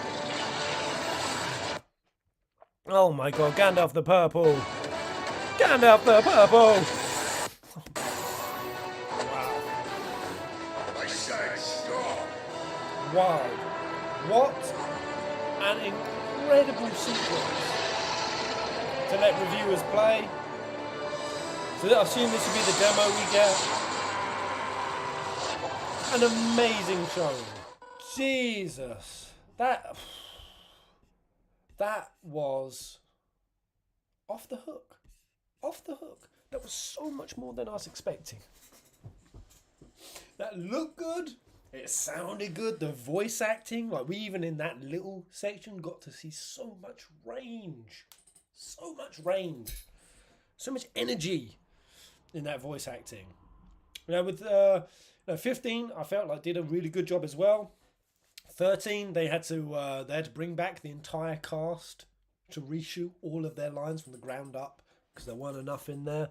But wow, the amount of cinematic sweetness, along with the salt of the grittiness of the blood and the savage choreography. Like there's sweet and there's salt. 16, it's the what's the blue ice cream from Kingdom Hearts called? It's that. And it's delicious. I love it. I love everything about that, man. That was so impressive. Oh, wow. Wow, Sidolphus me. I mean, Benedicta, I mean, that was great. That was a really cool opening section. Not much in there to dissect lore-wise, other than, you know, we didn't really see much more of Road Hooded Guy. I don't think there's much more to take from that. The most significant thing was Benedicta describing this statue in Wallode as a false deity. That does at least present that they are at odds with Sambrique ideologically in terms of what they believe. But it does make you question why Wallode once had it. Like, since Barnabas took over, has he switched the ideology of the place up? It certainly seems that way because of Sid, right? Like Barnabas made Sid do stuff because like Sid came from Wallode, so did Benedicta. They know each other. Barnabas came along, made Sid do shit. Sid was like, hell to the no. Your ideology is gross. Dipped out. Benedicta carried on following him. So sea salt ice cream, that's it. so yeah, there's the false god part, which still ties with the theory that I had, which more or less is with the halos, because the halos are significant. At least it says there's these deities, but because the thing is that the icons, they've been described as the heavenly host. The heavenly host. So there is an element of like describing like gods and higher beings in this game, when man fought the gods, when man fell, and like it was just curious to me that all the icons have halos. If you saw it in the last vid, what do you guys think of that? Them having halos? Because Dion has one, like Odin has it in the artwork. They all have it except for Ifrit. And I don't know, I can cover this with the video, like the theory vid when we get into it. But before we do that, were there any other information, tidbits that because there was so much that came out. I think 16 was trending. We had FF Union covering it. Creepiest cooking vid I've ever seen. Okay. Yeah, if you guys know any extra information, anything that you've heard, meet Torgor, Canine Buddy. He's a very good boy. Man. Torgor is epic, but he is not a good boy. Torgor's a straight animal. Torgor's a beast. A little beast. Yeah, well, I do want to do this theory section with you guys. I just want to make sure that we've covered everything before I go deep into it. So that's going to be the next section of this stream. Was that the first viewing for anybody? Got to go, guys. Have a great stream, Pez. Shelby, thank you, mate. Thank you for popping in. Yeah, anyone who has to bounce out now, I'm going to be transitioning to the theory part of the stream. I'm going to try to do this in a way where I can then upload this on the main channel. Yeah, FF Union did a great job putting this game in FF's historical context. Yeah, I saw that. That was a nice way that FF Union approached showing their game review, really doing an homage to the series before diving into it. Yeah, it was this little detail here from Akami Games. 11 hours of cinematics, semi-open world, love it. Perfect format for it. I don't think any of you guys have a qualm with that, right? All those people who are dick riders of open world, I feel like they've mostly died off. I don't really see people dick riding open world so hard now. Like there was a little phase in gaming, especially like 4 or 5 years ago, everything had to be open world. If it wasn't open world, there's a problem. It's an inferior game. I ain't open world. Like, open world was so overdone and overblown. Semi-open world is great. And like Yoshi-P said, if they did do it open world, it'd take 15 years to make this game. 15 years. Was Ragnarok open world? It counts as semi. Ragnarok was an open world. It was largely linear, with a few wide linear elements. There was one realm that kind of seemed a little open world. Little phase. Now, that never left Pez. Well, maybe they've just silenced in the fun fantasy community a bit more. I don't know. Are people still obsessed with open world? Are you going to read the interviews, Pez? Yeah, if you guys interview here with Gamatsu, let's go. So public demo is planned for 2 weeks from the game's release, fully utilising PS5. Very good. What we got here? I did see a little interview with Yoshi-P. Was it at a British castle? It looked like he was in front of a castle. Right, let's go through this. The choice for Ifrit or Clive, was that chosen from the start? For Ifrit, for Clive. Yeah, Yoshi-P empathises with Ifrit, the fact he always gets slayed in the start of Final Fantasy games. Did you build the game around that, or was it the story and world building that led you to choose Ifrit as Clive? Clive as Ifrit. Good question. We're not going to say that Clive equals Ifrit yet. We're going to keep that a little bit in the grey area. But when designing the game, that idea that Ifrit was going to be a main core component of the game was something that we decided on very, very early. The reason we decided to go with Ifrit, rather than any of the other summons that appeared in the Final Fantasy series, is because Ifrit is usually one of the first summons that you encounter. He appears first, you defeat him first, you get him first, and when he's the first summon you stop using, he's the weakest. And you start using the more powerful ones. Yeah, they just felt sorry for Ifrit, But from a design perspective, the design for Ifrit is really, really cool. Fine, if you play Final Fantasy, didn't make it to the end, most players are all going to know Ifrit, so it's recognisable. Okay, cool. 16 is obviously different in a lot of ways, but when you're talking about Sid, you use the word constants. Were there a series of constants at the start of development? The team said, no matter what we do, we have to have these in the game. Another really good question. It's going to be structured similar to 12. And I'm going to be happy. A lot of beautiful and dangerous open areas in that game. Is that what they've said? Have they actually made that 12 comparison? Yeah, my preferred world structure, guys, is world linear. Well, wide linear. Wide linear. Excellente. Like 13.2, Lightning Returns. Wide linear. It's good enough. But then I personally do like corridors. I do like tunnels. You know, I think that, especially when you get it really beautiful and like a lot happening in the environment, you can really make a little special moment. So chocobos and Moogles, and then some of the ships like the Enterprise. We haven't said anything about the Enterprise. Wait. What Final Fantasy had the Enterprise? 1,000 peasant points, if you ever remember. Was it 6? Oh no, was that Blackjack? Black. I only learnt this in theatre than Final Byline the other day. Wait. Was an Enterprise in a previous Final Fantasy.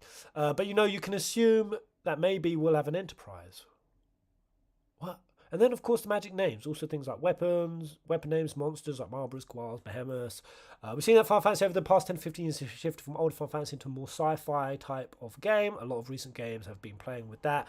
But for all of us here, from Final Fantasy from up until 6, we played those in real time, and they left a lasting impression. Those were more of that classic Final Fantasy, that type of gothic fantasy.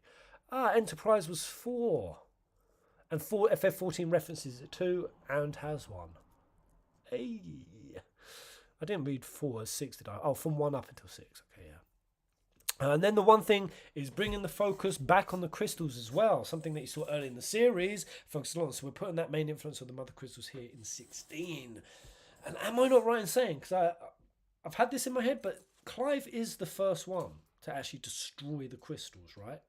He's the first protagonist who's had that mission. Totally unlike any other MC, right?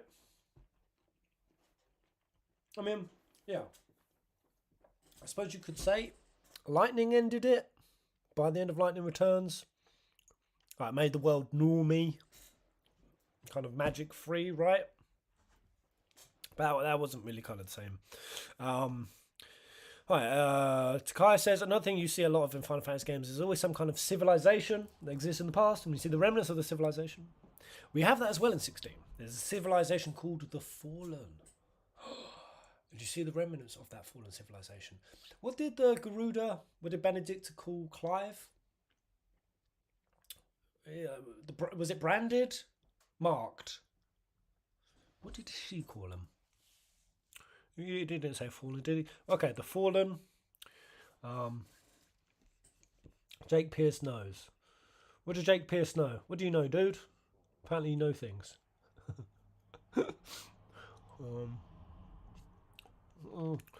And you see the remnants all throughout the land. You will learn a little bit more about that civilization as you explore the game. Cool. 16. You're given this major challenge to lead them creation. Full new battle system, and coming from a background of Devil May Cry, so this is to Suzuki. There will obviously be a lot of comparisons. So how, when taking on this challenge, did you figure what to bring over from the past works, what to innovate, and what to bring it all together to make it feel like a Final Fantasy combat system, while still being brand new? Branded. Like in Berserk. Called on branded. Sweet. About Fal'Cie being sentient crystals. Oh, Fal'Cie are crystals, Pez. Basically, that's all. Yeah, you're right. Like Carbuncle, Kujata. Yeah, you're right. So it was kind of there in 13. So Suzuki says, because one of the main themes of this game is the icons, we want to not only focus on the icons, but for battle to have that flavour as well. So while Clive is the master of the sword, he also learns these new iconic abilities. Fluff. But making those actions feel like they're both tied to the story as well as battle, such as how they feel, how they look, how they play, and how they pertain to the story, was the main challenge. Alright, the other main thing is that this is the first full action game in the Final Fantasy series, and it's going to be, for some of our series users, the first action game they ever play. I doubt it, but okay, so we want to make sure... Have any of you never played an action game before? Let's see if Suzuki has any merit saying that. Is there anyone here who has never played an action game? I mean, come on. What's the PG rating on this thing again? It's like mature, right? Some countries 18, mostly 15, 16. Who the hell's going to be that old at this point and never played an action game? We want to make it something that's going to excite the heavy action users. Those users that like the Devil May Cry and those type of games. Something that's a very low floor, but also a very high ceiling and covers all of the bases while still feeling really, really good. Is there any kind of like scoring that happens? I didn't notice in the combat system. Obviously, Devil May Cry, epic, supreme, magnificent, fantabulosus. Was anything like that? Kind of gives you a rating based on how sick the combos you pull off are. There isn't, is there? But a high ceiling. Anyway, that's cool. I like that. While still feeling really good, what I learned at Capcom, spending all the time there working on action games, 2D fighting games like Monster Hunter, Devil May Cry, taking all of these things that I learned from creating those type of action games, I was able to take the best part and create the Battle System 16. And for those players that aren't familiar with action games, want to create something that feels like an action game, this is such a nothing burger answer. Without there being too high a hurdle for those players to sum it up, we didn't want it to be difficult to understand, but want to appeal to heavy action users. Shit answer. Boring. There is a scoring. You get more spells and stuff after battles by how you do. Okay, you get scored on your stagger damage. Very nice. Very nice. Higher score means more experience. Marvellous.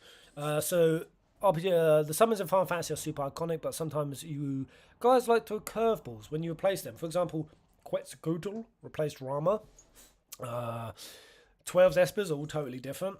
Were there any Espers or icons that you guys wanted to put in 16? I like this. That may have gotten cut, or that you really, really loved, but said we can't make that work, or something like that. You guys went super safe with the iconic summons. I mean, Garuda is not iconic, really. Obviously, 14 made it. Had Garuda ever appeared outside of that?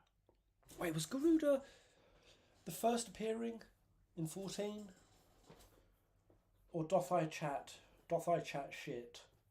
I think it is, right? I don't know. How would you guys answer that? If there's like one rando summon that they could have put in, like a peculiar one. For me, I don't know, old Hades is a bit lame. Garuda was a cancelled Fal'Cie. I think she was in FF11. Wait. Cancelled Fal'Cie. Oh, and she was in 11. Oh, Garuda was a cancelled Fal'Cie. Really? That's kind of cool.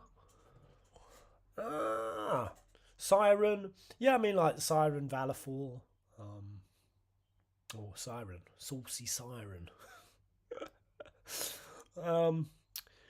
Dude, Doom Train. I can't even imagine Doom Train ever coming in like a AAA. Doom Train would just be wild, yo. It would look crazy. They should have put Doom Train in. What was their answer? I'm trying to navigate this question without giving you any spoilers. Leviathan. See, we've got Diablos. I mean, dudes, are you guys all pretty convinced that thing on the box art is a Diablos? Sure as shit looks like it. Zodiblos, Diablos, Asura. Because the thing is, Leviathan is again appearing on all the artwork still. Ifrit suplexing Doom Train. Oh wait, artwork of 13 Fal'Cie Garuda from the Ultimania. God damn it, James Litz.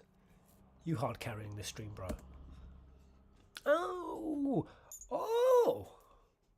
Garuda. Very cool. Nice, dude. Nicely grabbed. Anyway, so we try not to spoil. We want to make something that's So our original concept was similar to the Battle System. We want to make something that's accessible to a lot of different players. And when looking back on all the games, we want to choose summons that people had already had played, maybe from this game or that game, ones that they'll know. And then taking those, like you said, iconic summons and creating them from pixel art into something that is made with the cutting edge technology. It looks very, very real. That being said, it's really hard to say, but there are some battles with some enemies that are very large. And maybe things that players will not have seen before, or maybe have not seen before in the series. It's really hard to say without spoiling anything. Good. They're asking great questions. And yeah, they had Yoshi-P. They had his back up against the wall. So what do you think? Why do you think Yoshi-P sweated so hard with that answer? What do you think it is? Is it because of the Diablos, the Asura thing? I mean, the Ultima? No, I've really been thinking whether there will be a goddess in this game, and if it'll be Ultima. I've also thought Asura.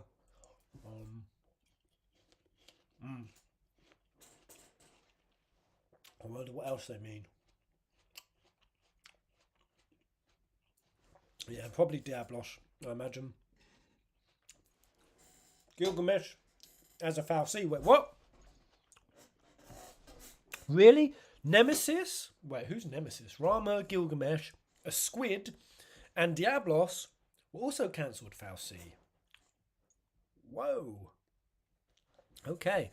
So anyway, Takai, in his answer, in that sense, we want to bring out these icons that players already knew and not really create new ones, specifically for 16. That being said, you mentioned before, were there any that we had an idea that you're going to put in, but maybe we'll cut during the planning process? It turns out there was one from a past Final Fantasy that we were thinking of using, but ended up not using. Do you want to say the name? I don't want to say it.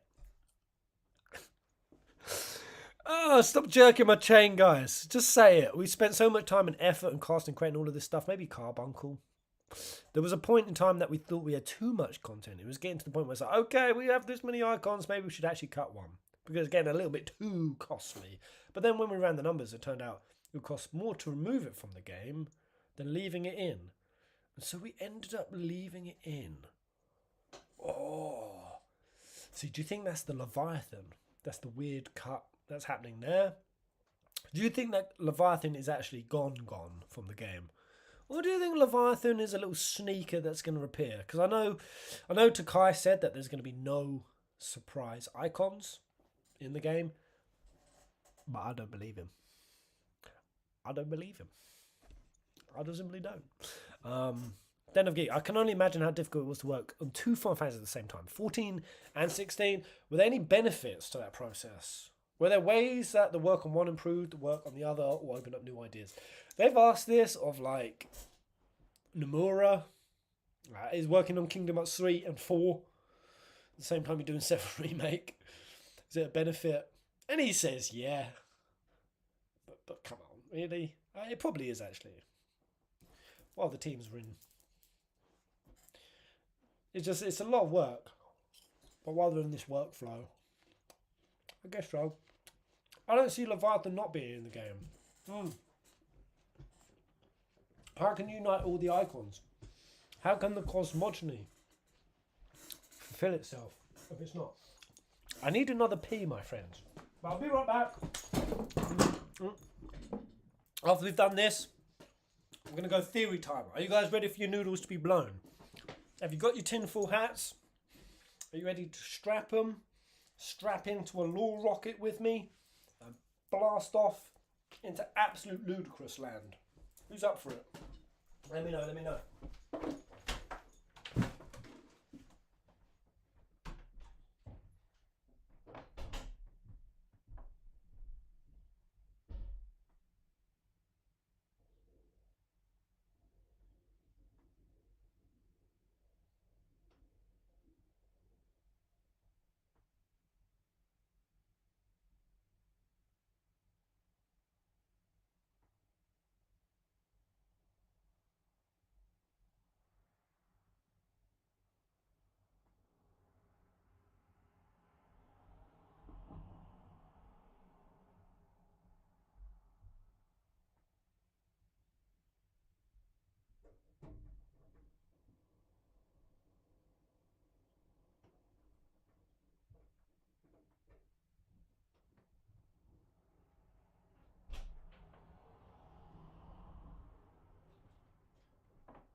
Alright.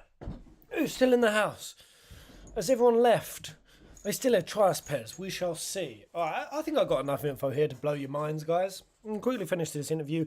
Yeah, if you guys know of any other details that have come out during this big, juicy 16 lore dump, gameplay info dump, let me know in the comment section. For example, when promoting the... So, what's this next question? Yeah, were there any benefits? I think that we've lost so much more than we've gained, like time to sleep.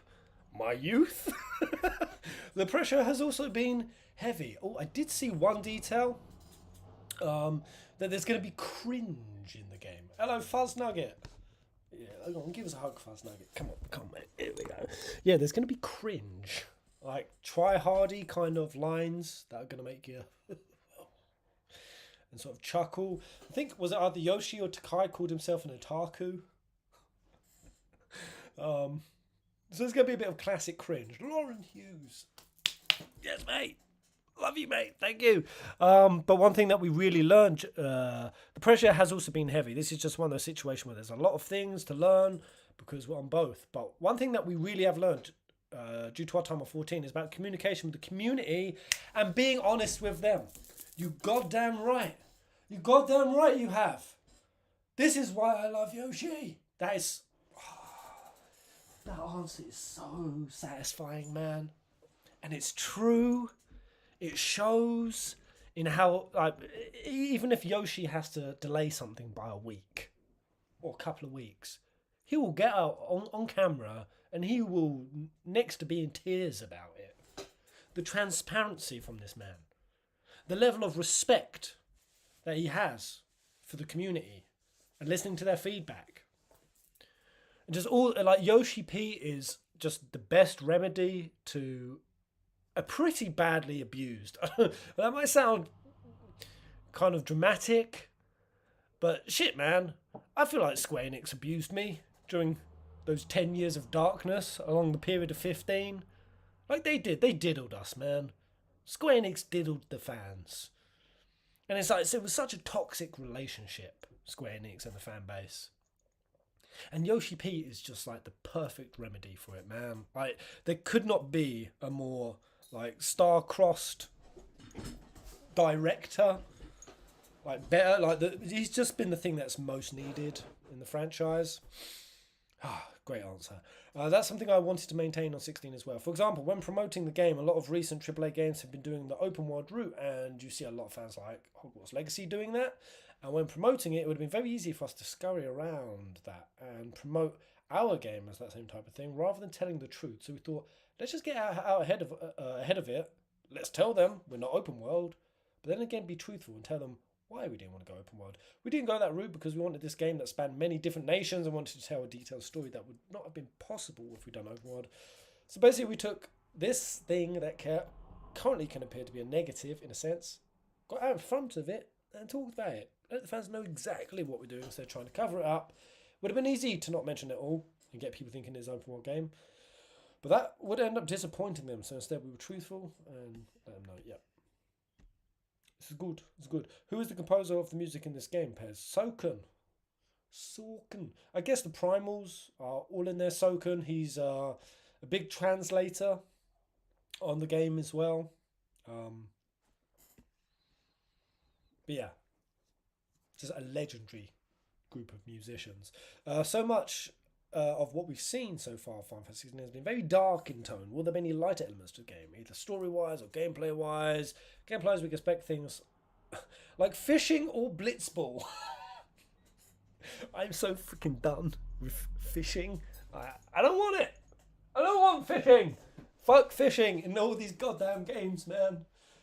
It's so played. But blitzball, yeah, go on then. Okay, obviously not blitzball, but the 16 equivalent of blitzball, Clive ball.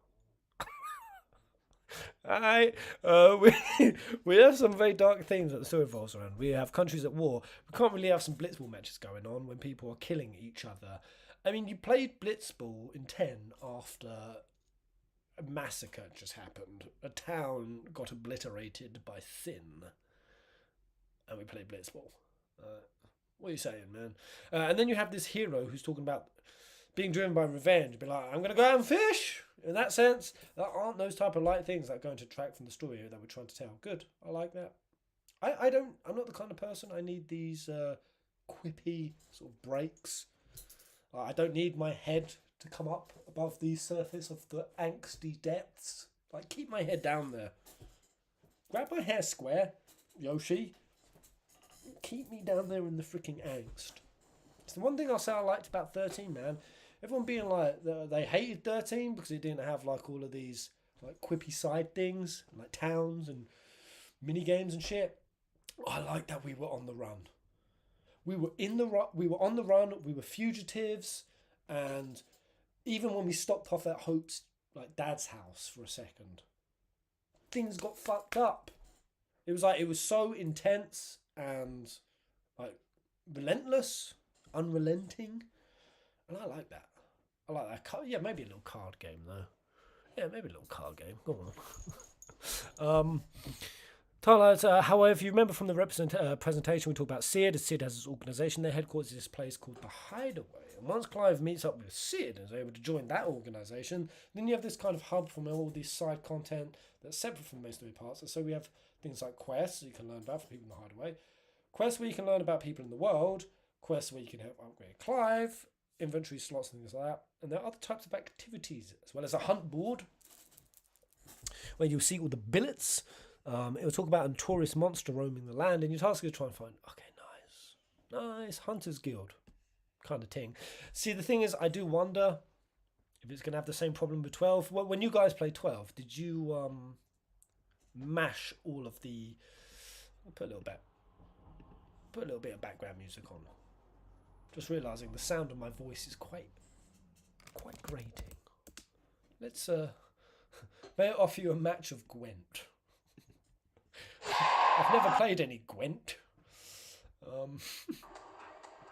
Yeah, did anyone have it where you did all the hunts in 12 and then the final fights? It was just an absolute breeze. It's the one problem I have with things like that. Is if it overpowers you too quickly, it's a bit of an issue. Let me know if that music's too loud. This music's just going to distract me. Well, stay with it, mate. Wait. Oh yeah, so I'm going to have to kind of talk a little bit more. There's more types of side content. Things are not even related to story, like an arcade mode where you earn high scores. We'll have to talk about that more later. But one thing we want you to understand is the media tour. That the media tour in this demo that we gave takes up part of the game focused on the combat. So because of that, it's going to be very violent, it's going to be very dark, it's going to be very action orientated and not really touch upon the light aspects of the game. There are light aspects, there are more emotional aspects. You have themes such as brotherly love, love of a nation, love of others, these friendships, these bonds, things that you've come to expect from the Final Fantasy series. These types of themes will also be covered in 16 as well. And there are portions that are going to get deeply emotional. I'm so ready to cry. Are your tear ducts readies? Are your tears ducts readies? What was the last Final Fantasy you cried at, guys? Yeah, I mean, for me, it was Noctis and Bros. Was that the last one I cried at? Yeah, I haven't finished the end of the Crisis Core yet, so, I ain't had tears yet for that. Oh. I'm sorry, guys, I'm eating chocolate. The screen chat is frozen again. So it has me. Sorry, 2 secs. Thank you for letting me know. I'm so excited. FF3 because I died in the dungeon and it set me back 3 hours. I also just realised these assets up here are all out of whack. The ones beneath me are. Thank you to Lauren. Lauren repping up those tipperoos. Appreciate it, mate. Anyway, what's this? I like that. A lot of love. Bit brother like 14, 15. Endwalkers has got some tears in it. Yeah? Also, and there are portions that are going to get deeply emotional, also the lighter parts, because when you talk about a story that's dark, it's always about finding hope in that darkness. And there's a lot of hope in this game as well. I've said that before. What is a Final Fantasy? It's hope, man. Hope. Hope of a morrow. Hope when hope seems foolish.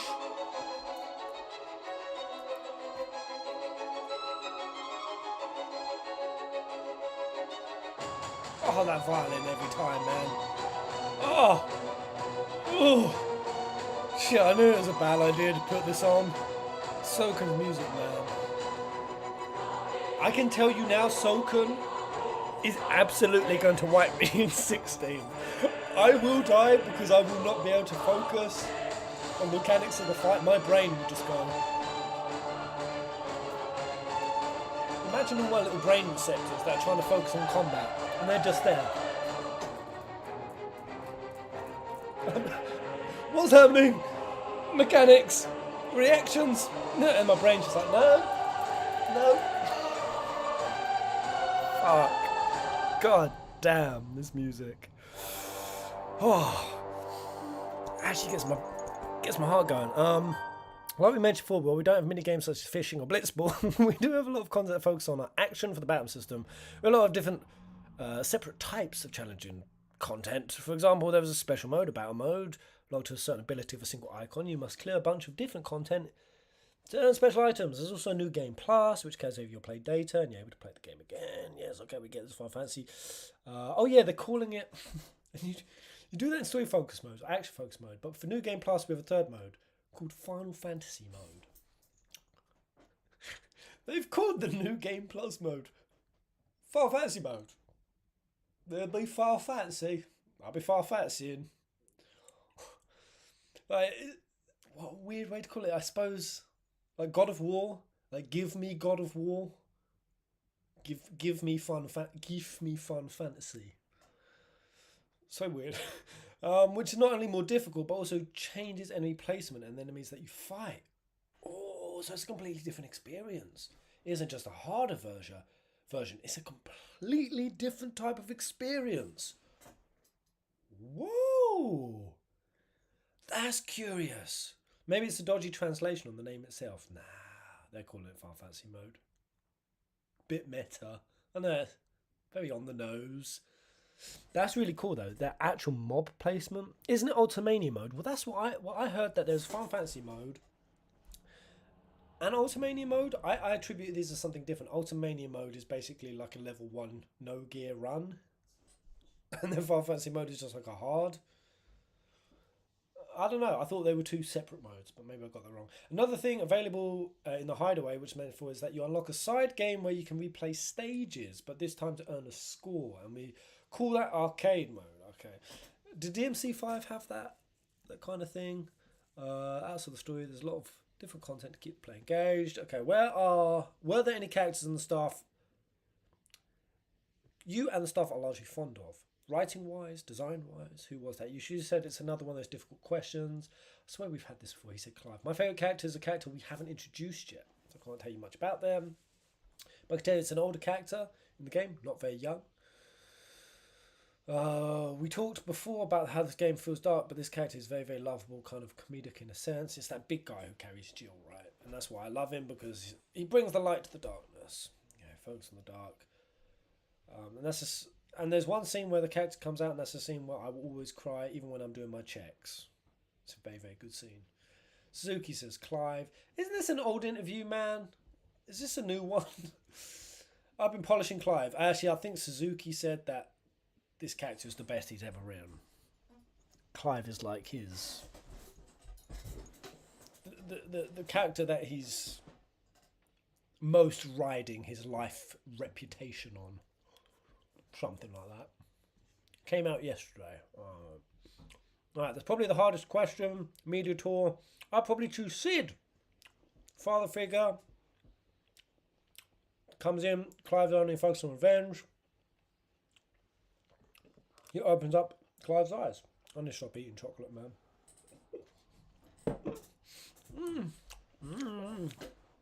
Right.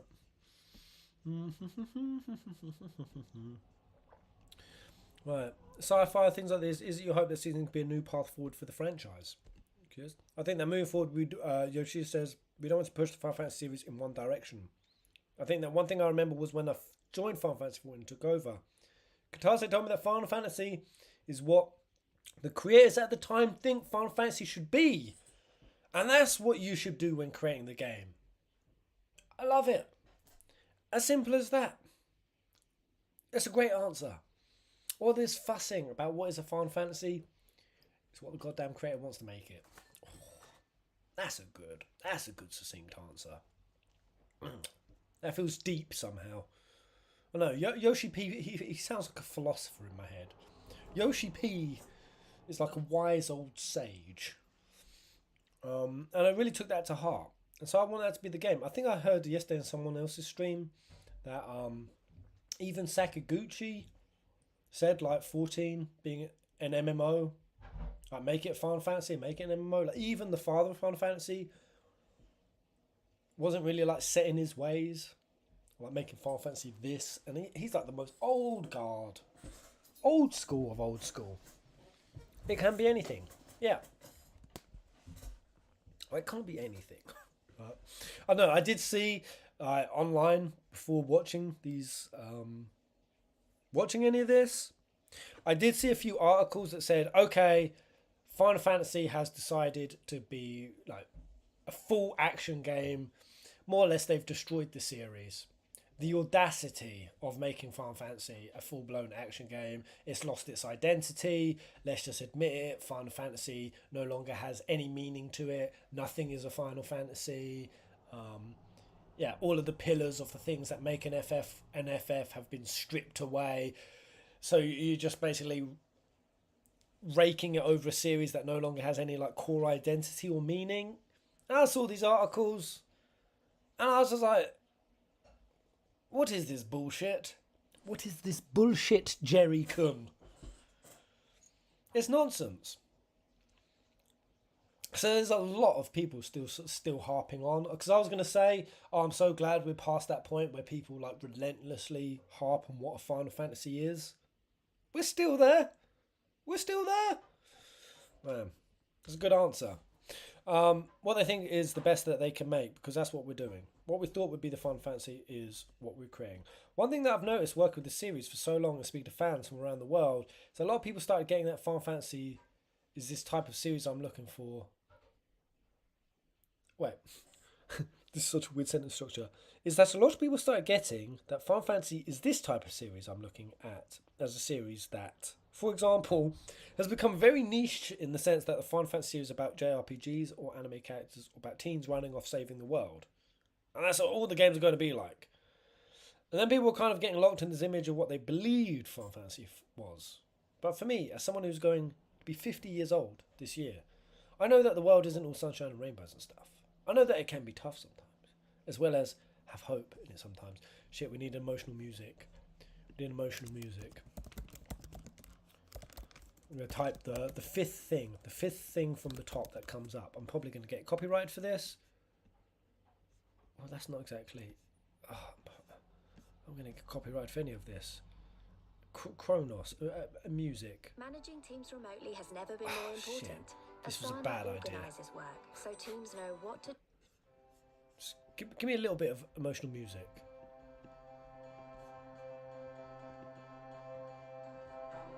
What's the interview? Right, we'll go back to that.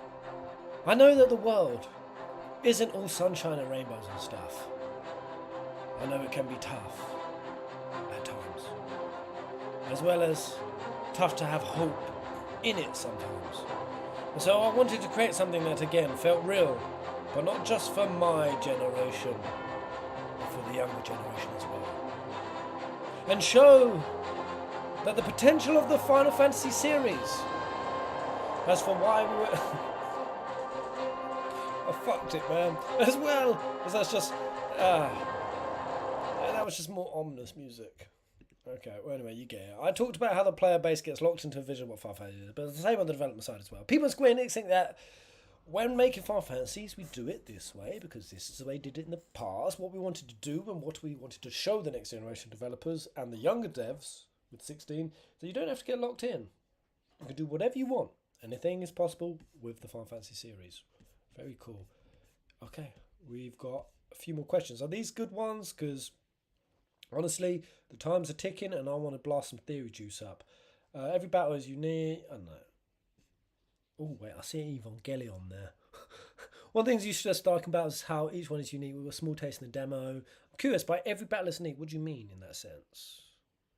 Without making everything feel too gimmicky. So we decided to do with each of the battles, we kind of knew where the beats were going, and then when Clive would counter each of the icons, so each battle was given a theme. For example, if it was Garuda, something to do with... That was do something like a pro wrestling match. Something that was like Tokusatsu. What is that, guys? Evangelion. Ultraman. I only know Evangelion in that list. I don't know. What was the last question? It's just that. Alright. Pretty cool interview. Any other little deets? I know there was this black turquoise person. Oh, no, that's Black Line Guard. Where's the turquoise? The turquoise tail. Turquoise hammer, that was it. They kind of usually have good. Turquoise hammer. They cover a lot of good stuff in the series. Get out of here. Takusatsu is like Godzilla and Power Rangers. Ooh. Oh yeah, otaku friendly scenes. This was it. Yoshida. I suppose there wasn't much of it in part of the press that got to experience this time, but the game is chock full of try-hard lines. Some of them may make you cringe with embarrassment. But I think that's part of what it means to be an FF. Lines that would make you feel embarrassed, like ones that sound adolescent. Yeah, they're ones that have an adolescent feel, yes. And there are some happy-go-lucky scenes, sure to tickle your inner otaku. I'm an otaku myself, so when I see scenes like that, it leaves me feeling warm inside. Alright, does anyone else in the chat identify as an otaku? So yeah, there's going to be cringe. New Game Plus will allow us to restart the adventure. There will be a more challenging Final Fantasy mode that can be played. Yep. Damn, they actually be calling it Final Fantasy mode. Timely assistance accessory that will make Torgal intervene more. Precision attacks with Torgal. Torgal when Clive is idle. Yes, Suzuki giving advice for when to use him. Okay, and a bunch of the juice. There's a little Bella sneaking up here. Right, we all otaku. Yeah? Get in the robot, Pez. Alright. Yo, we've still got 133 people live. Alright, anyway, guys, have I got all of the main beats of the information out? So at this point, I'm going to transition. I'm going to try to theory. It's going to be silent with no music. It may be a little bit awkward. It may be weird. But I want to do it. I want to give it a go. I want to theory craft with you guys live. My anticipation for doing this, I like trying to get it out in like a succinct format. So I am 2 theories in on what is probably going to be a 6-part foray. It may be shorter now if I get out all live with you guys right now. But basically, part 1. I see hello guys on Final Fantasy Peasants watching this, because I will edit this. I'll edit this section up. Hopefully you guys have already seen the other 2 parts. I'm sure there's a lot of people in the chat who haven't. But basically part 1 covered the mother crystals, the concept of the mothers. I don't know if you guys, when you saw that, whether you thought... Because basically that theme hinged on, obviously there's a mother crystal system in place over the world. There's a lot of terminology in the game, like bearer, like bearing, childbearing, Clive, the child of fate. And there's a lot of dialogue that kind of references to mothers, and we see with Joshua's mum. And there's just this roadmap I got that there's like this big metaphor being played between Joshua's mum, Joshua himself, and the Archduke. And that basically Joshua's mum is super overbearing, and due to overbearingness kind of makes him sick. And Joshua, who is obviously the Phoenix, a representation of life, he becomes sickly and frail, just like the world of Valisthea has become sickly and frail. And I had this whole link, and then I saw like Sambrique, and they worship a mother deity, and we just saw in the gameplay Benedicta sat at a church in front of that big mother statue with the halo, and no, she said false deity, so at least it shows that they're oppositional to if there is a goddess in this game. Do you guys think there's going to be some big mummy goddess? Does anyone want a big mummy goddess? Do you think one has a place? Do you think that the child on the throne of Sambrique is an actual literal reincarnation? It says that it's the reincarnation of the one true deity. Now, regardless of whether that girl is or isn't, what that theory kind of covered is that Clive's path of vengeance is directed straight towards this little girl.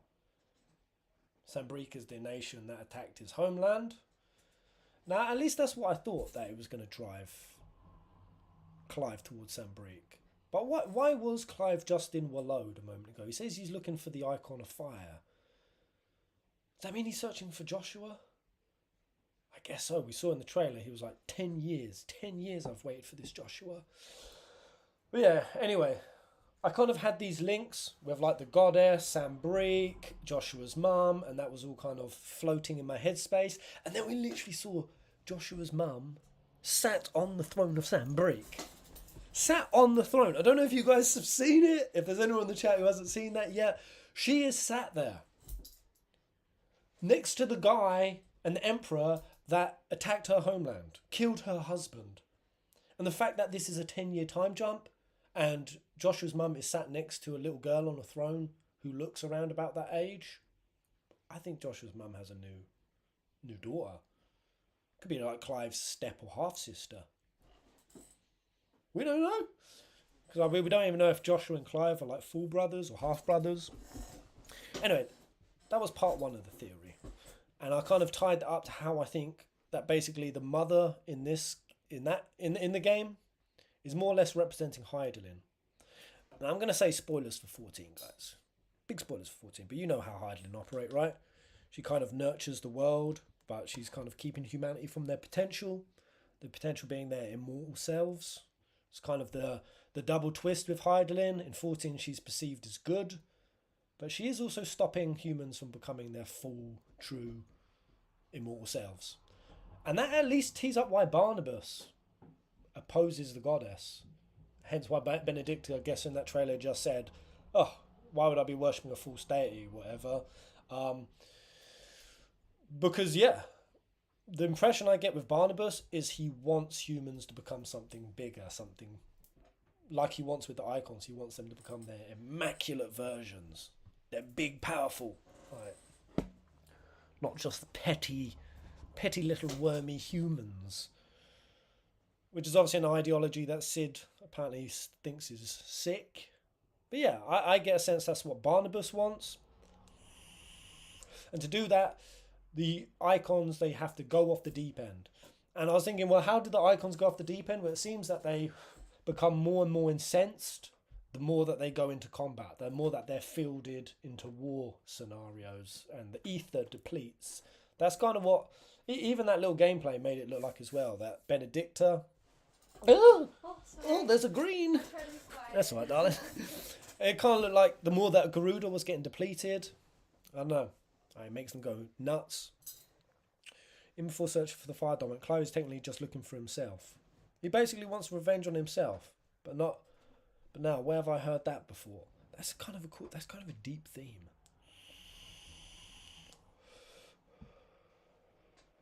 Anyway, so that was part one of my theory. Part two was just very simply chaos and order, duality, polarity, trying to see that Dion and Barnabas, though they have like opposing viewpoints, could Dion and Barnabas team up to go against Clive? Because Clive's here to end the Mother Crystal System. And I don't know, but Barnabas doesn't seem like he wants the Crystal System to end. It says in his bio, how beautiful the disappearance of the Mother Crystal is. But he loves chaos. And it doesn't seem like he wants the crystal system to end. He just likes it in its chaotic stage. Anyway, that was part 2. And yeah, I kind of presented that part 2 theory as Clive more or less representing a necessary evil that Barnabas and Dion are going to have to team up against. Because we see in one of the trailers, right, we see what looks like Barnabas and Dion stood in the same room. Are any of you still convinced that that was actually Dion there? Because it sure looked like with the little glinty of the earring, kind of longer hair. Honestly, is this kind of out there to say, but could Dion be a trans character? I thought this the other day, man. But for real, because like yin and yang is definitely showing up in 16, right? If I'll show it, I need to put a different screenshot on. Where was my thumb? Man, my cam looks so weird on here. It looks like a fisheye glass. Fish lens. Where was it? Oh, you guys won't be able to see it. But yeah, chaos and order, light and dark, yin and yang. It's kind of curious that Dion is kind of effeminate in features, and that when we see like an older version of him, he's kind of got longer hair, much more feminine outfit. I wonder if I can pull the trailer up. I think that was in the... Yeah, it was in the Awakening trailer.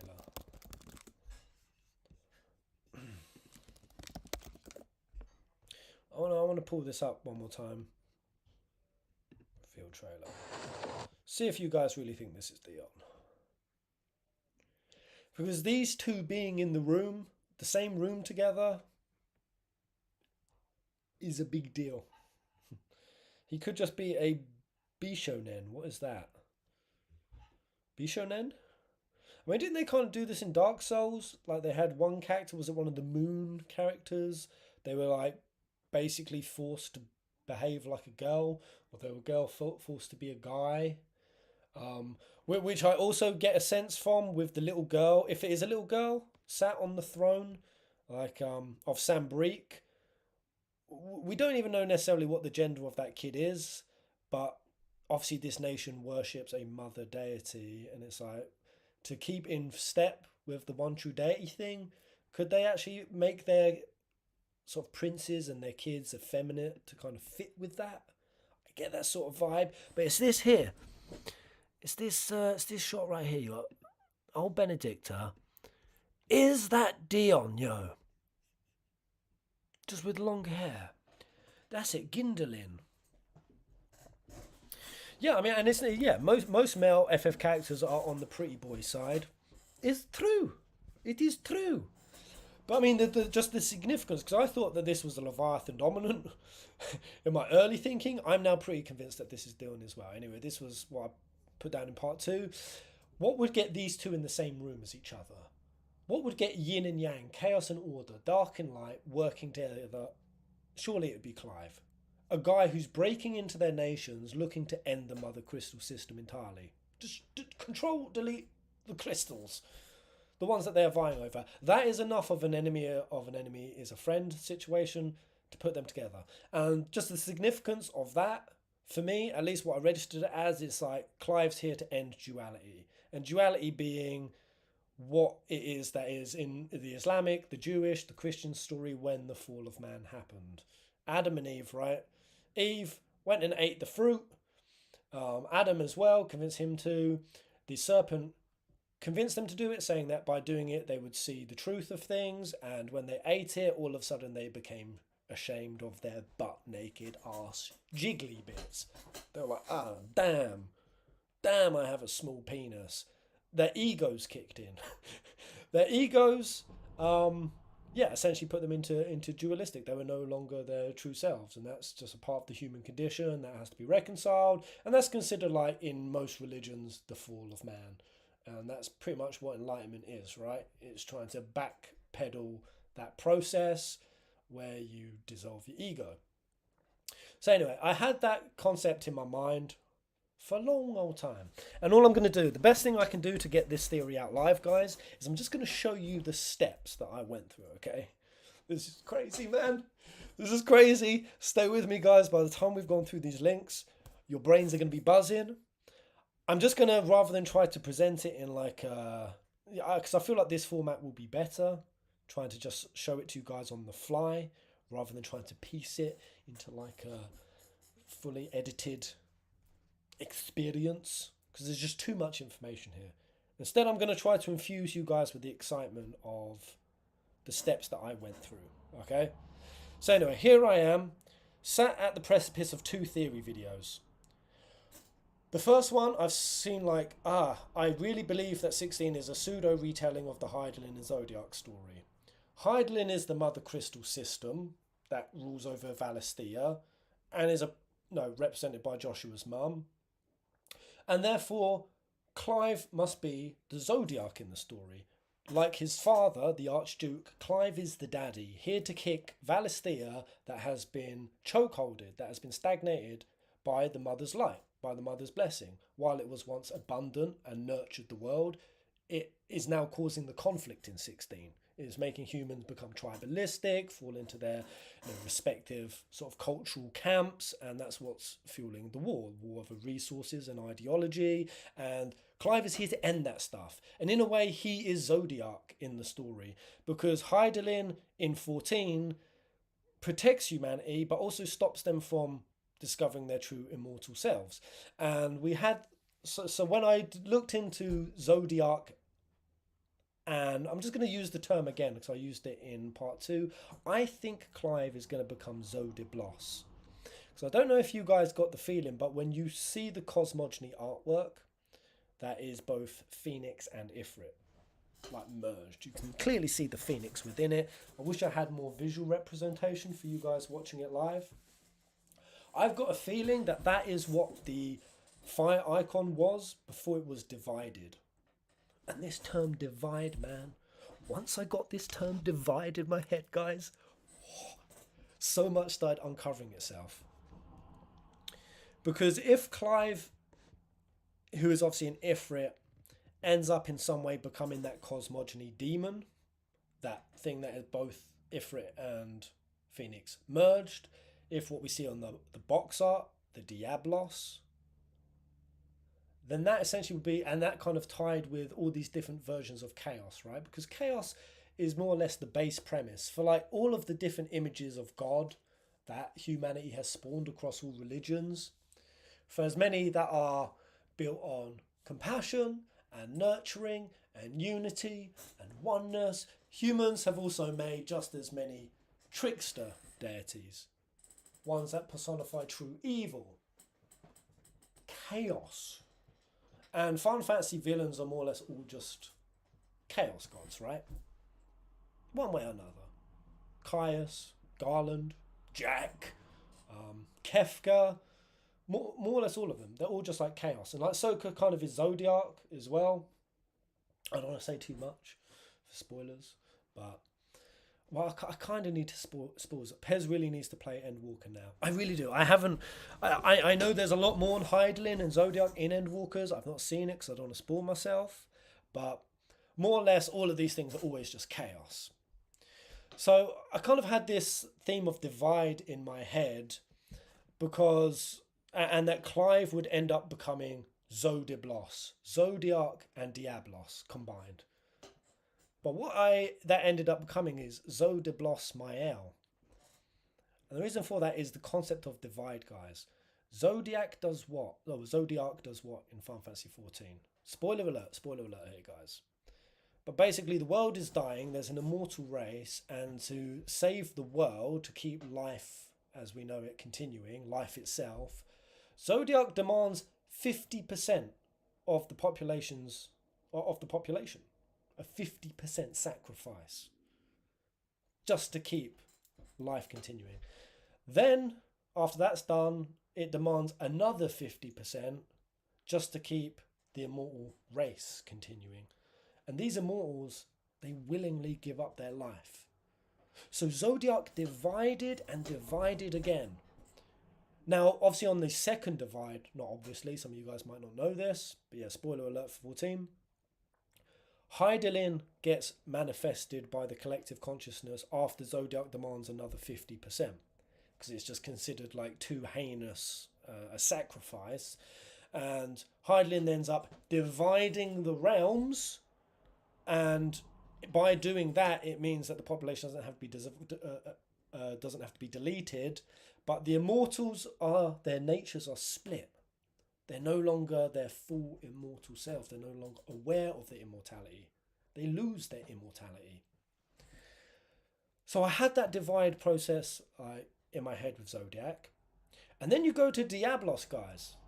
Diablos, who, again, plays off of humanity's what? Their nightmares, their fears, their egos, basically. Humanity who are trapped in duality, separate from their immortal selves. And Diablos plays on those icky, dark emotions. And it gains power from them. And it does what? It uses gravity magic. Diablos divides players' HP by 50%. Again and again. I'm sure we've all had it, right? Diablos keep dividing our whole team's HP. And then once we're down to like 100, he just backslaps us and finishes us off. So I had the divide concept there. So anyway, here I am floating with Zodablos in my head. And I'm like, damn. Clive's going to become a Zodablos. He's going to become a Zodablos. But how does that all relate? Because obviously Diablos is another word for like a demon, for like Satan. And so too is an Ifrit. Ifrits are demons, right? And I've always been focusing on the halos in the cosmogony artwork of the icons. Because though they are called the heavenly host and they have halos, that could make it seem to us, the player, that the icons are the good guys. You know, angel halos. Angels are good, right? They're there to represent the good. Yeah, look how that played out in Final Fantasy 15. This is exactly how I knew that Bahamut was evil way before we knew that Bahamut was evil. Even though all the other summons worked for him, and Ifrit and Arden were the two like outsiders who were perceived as evil. No, it was Bahamut the whole freaking time. And I knew it because Bahamut was inhibiting free will. And that is such a core theme of Final Fantasy. Free will is quintessential to Final Fantasy. And anything that violates that is the real bad baddie. And that's how I knew that Bahamut was that. But all the summons worked for Bahamut, regardless of their free will. Most of them didn't even know that they were working for him. So I was like, this is showing up again in the Cosmogony artwork of 16. You've got all of the summons here fighting the Zodablos, and they've got halos, and they're called the Heavenly Host. And the thing with the Heavenly Host is that's an Islamic term. It's in Islam that they describe, and I'll get into this in a moment, the 7 Jinn Kings.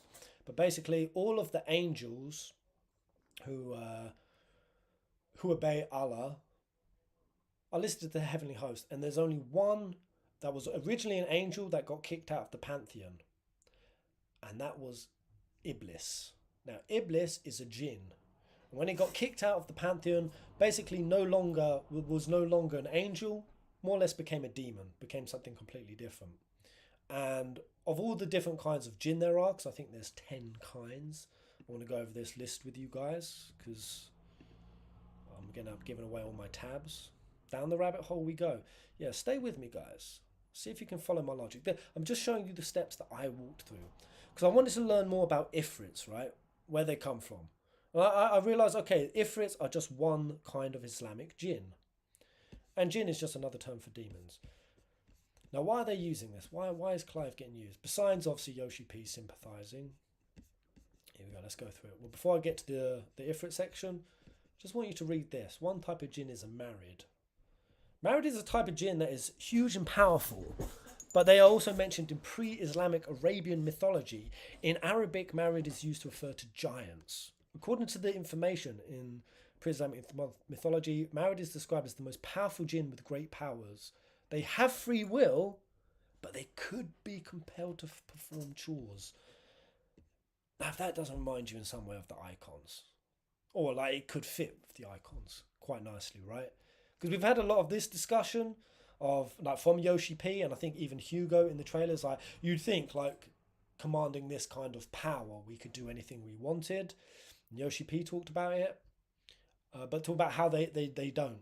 How they can be compelled to do things. Look at Jill. Look at how Jill is coerced into doing things. Anyway, so I saw that and I thought, oh, okay. So there could be like a little link here with the icons being akin to the jinns. Very cool, very cool. Anyway, let's go to Ifrits. Ifrit is the type of infernal jinn that's powerful and cunning. They're also known as enormous winged creatures of fire. They live underground in societies along ancient Arab tribal lines. I want you to remember this, tribes. Because tribes comes up a lot. If you think about all of the different nations in 16 being a like different desert tribes battling, this will make sense as we go through the religious stories. They generally marry other jinns, but they can also marry a human being. Humans use magic force to enslave them or even kill them. They're often described as ruthless, wicked creatures. Ifrit jinn is also mentioned in the Hadith.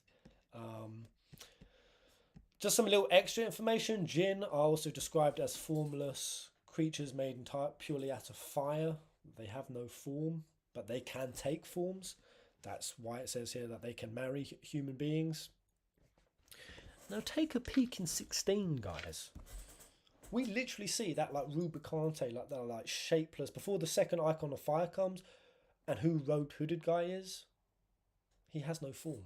He's just like formless fire. This fits to a T what Ifrits are. So I'm getting a real strong sense that Yoshi-P and 16 are following Ifrits in a far more literal sense. And what do Ifrits essentially do? Well, one of the most famous types of Ifrit in the Islamic story, or the most famous one, is an Ifrit called Iblis. Now there is some contention on whether or not Iblis is an Ifrit, whether he just commands them. So I'm going to be going through my tabs. So how are Ifrit and Iblis related to each other? Follow me, follow me. They've been picking up on some readings about jinns and mention of Ifrit and all his powers. Unfortunately, there was not much replies. So Iblis, he was one of the first few angels that God, Allah, created, but he did not obey Allah. So Allah cast him out of heaven, similar to Lucifer in Christianity. It's almost precisely Lucifer in Christianity. Iblis's beef was that he looked at humans and he thought they were gross. That the fact that they were made in God's image, and yet there were these like petty, weak creatures made of mud who were frail. He was offended by it. He was offended. Iblis saw his form, the immortal form, as perfect, and humans as like gross and an abomination. And so Iblis refused to kneel to Adam in the Islamic story. And for that, he got cast out of the pantheon. Now, Ifrit, he is a demon and the other one who carries soul spirits to the hellish realm. But after Allah cast Iblis out of heaven, did he not become known as Ifrit because he didn't like Allah commanded to obey human? If they're not the same entity, who is more older, wiser, and powerful? And there's a big old discussion going on with this. And there's some back and forths on Ifrit and Iblis. And honestly, I could see the difference here being between Clive and Road Hooded Guy. I could see like Clive not being the full Ifrit as we know it. And I think like Yoshi-P just hinted at it in that interview. Where it's like, he's not fully an Ifrit. Like, he's not fully an icon. He kind of is, but he kind of isn't. Like, whoever Robed Hooded Guy is, he is, in my opinion, what is the actual demon in this game. The actual demon that has free will, that can disobey the Mother Crystal system, because that's what Ifrits have. They have free will. Just like how Lucifer and Samael in Christianity, he was and in the Hidrashic Jewish text, he was the only one who could go against God's orders. And a lot of scholars and a lot of religious people, they go back and forth on arguing whether or not Samael and Lucifer is actually evil, or whether he is still working for God. Like basically, whether he is a necessary evil. That God intentionally gave him the ability to disobey him, unlike the other angels, so that he could basically play the role of the villain. And by playing that role, it allowed for goodness and divinity, and for humans to actually like navigate complex moral dilemmas, and by navigating them, form their own goodness, their own sense of goodness, like true, and that's basically free will. That is what free will is. It's not that you're forced to do good. It's not that you're forced to follow God or the Creator or divinity. It's that in every moment you are given a choice to do good or to do bad. And here I am floating around with the idea that Clive is here to break humanity out of the Mother Crystal system, to give the world a true sense of free will, just like Satan and Samael did in the stories. So anyway, here I am, guys. Is anyone still here in the rabbit hole with me? I know this is nuts. I don't know how this will edit up. I hope that this will edit up nicely into a succinct theory. I may have to re-record it in areas. But anyway, I'm floating along with this idea, and of course I'm going to the halos in the cosmology artwork, and lo and behold, I wanted to discover a little bit more about jinns, and bam, here we go. The 7 Jinn Kings. There's a story of the 7 Jinn Kings. Now, bearing in mind we have 7 nations in FF16, each of them with an icon leading, and on the cosmology artwork, we have all of them on there, except for Phoenix, but we do see in the book of Joshua, written by Joshua Rossfield. I'll quickly show you Black Lion Guard's post just to prove that to you. Well, not prove, but basically they did some like translating, and the Valestine characters for the author are, it's that. I don't know if you guys can actually see that. Yeah, you can. Joshua Rossfield. Joshua writes the book of Joshua. And bear in mind the ties that this has to Christianity. I feel like I've got your number, Yoshi. I've got your number. And I'll show you how this ties, guys. This is a crazy tie because I know we're talking about Islam right now. But how this ties to Christianity, really cool. Here I'm seeing the 7 Jinn Kings. Now, bearing in mind, each of the 7 nations are led by an icon, a married, a giant being that can be commanded. And I'm going through the 7 Jinn Kings and I'm like, which one of these could be Clive? Which one could be Ifrit? Because what we've seen a lot of in 16 is we've seen a lot of circles, right? A lot of circular patterns. We see it on the platform that Barnabas as Odin is fighting Clive. We see it on that ghoul creature that sends like a beam out of its head. It's got tattoos of like circular patterns on it. We've seen it in a few other places. I even tweeted out, I'm not actually logged into my Twitter here. Damn it. Curses and Kasplats. Let me find it a sec, guys. I tweeted this out and somebody found an incredible link for me. I can't even find my own, my own Twitter. Oh, FF Peasants. That was it. Somebody, yeah, I saw these kind of circular patterns on Clive's shoulder, and if anyone's seen a pattern like this is from the icon painting. These kind of circular patterns, and this is very common in like astrology and astronomy and the zodiacs, and this is the Evil East team. They literally made a whole game based around the zodiacs, and that in Final Fantasy 16 we see cosmological events in the sky. We see the red dot right at the balcony where you see Clive and Jill stood there. There's a red dot next to the moon. Now obviously in Earth, as we are, the only time we ever see a red dot in the sky is when we see what? What is it that will usually be red in the sky when we see it? Don't answer, blimp. Something else. Usually, I know, see, I'm kind of giving this away as well. Hold 7 and 8 in your head, guys. Hold 7 and 8 in your head. Because I do want to cover this as well. This is such a good tie. I'll quickly just tee up what Delta Sin found. That this remind them of the Ogredad. Basically what Clive and the icons, this is what they see it as a mix of symbols. And just look at the word, the cross of Lucifer, the coitus of Lucifer, Lucifera, Ogredad. This is Gnosticism, and we'll cover Gnosticism soon. Genetic, yes, Mars. Spot on, man. When we see a red dot in the sky, we see Mars, right? And you can obviously make an association, Mars, war, red, Ifrit, fire. Okay, so here I am. I've got like that red dot in my head. So I go to the 7 Jinn Kings story. I go over and I say, Carol! Carol! There's Mars in the sky, Carol! And I go over because, yeah, the 7 Jinn Kings, they're represented by a colour and a day and a planet and an angel. Ah, okay, so the golden one, the white one. So let's go to the red one. Alamar, day, Tuesday, planet, Mars. Interesting. Angel, Samsamil. Curious. So I go to Samsamil. I search up Samsamil. Guess who it is? Samsamil is only Samael in the Islamic story. I'm like, damn. Samael, the venom, the poison of God. Remember Clive believing that he's kind of infected by revenge and that, you know, it's like this thing that's taken over him. So no, I get this really strong tie to Samael, who again is the Iblis, who Iblis is. Iblis is the counterpart of Samael. Where was it? Let me just show you this, guys. Yeah, you see Iblis, who is one of the most famous of the Ifrits. He is. Samael might be the midrashic counterpart of Iblis.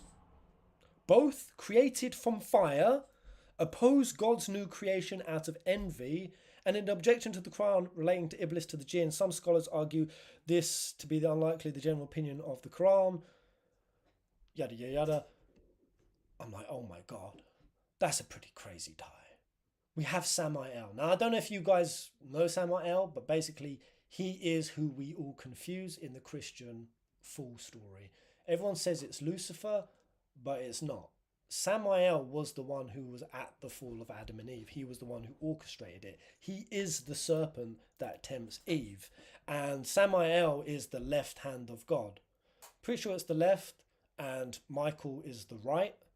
And yeah, Samael basically comes down and he actually has babies with humans, and that's what makes demons.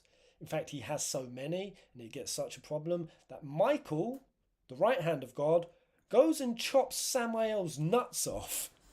He castrates him so that Samael can't have any more demon babies. Hold all of this in your mind, guys. Hold all of this in your mind. Because here I am floating along. And I don't want to miss any details, even though this is very scatty. This is hard to put together, but I hope you're following the threads that I've got. Because Samael is, besides being at the fall of Adam, the Adam and Eve creation story, his main role in the Bible is that he is seen as the main enemy of Israel, of the tribes of Israel. He is the one kind of orchestrating the wars and like is heavily involved in having the tribes go to war. And what did the tribes of Israel go to war over?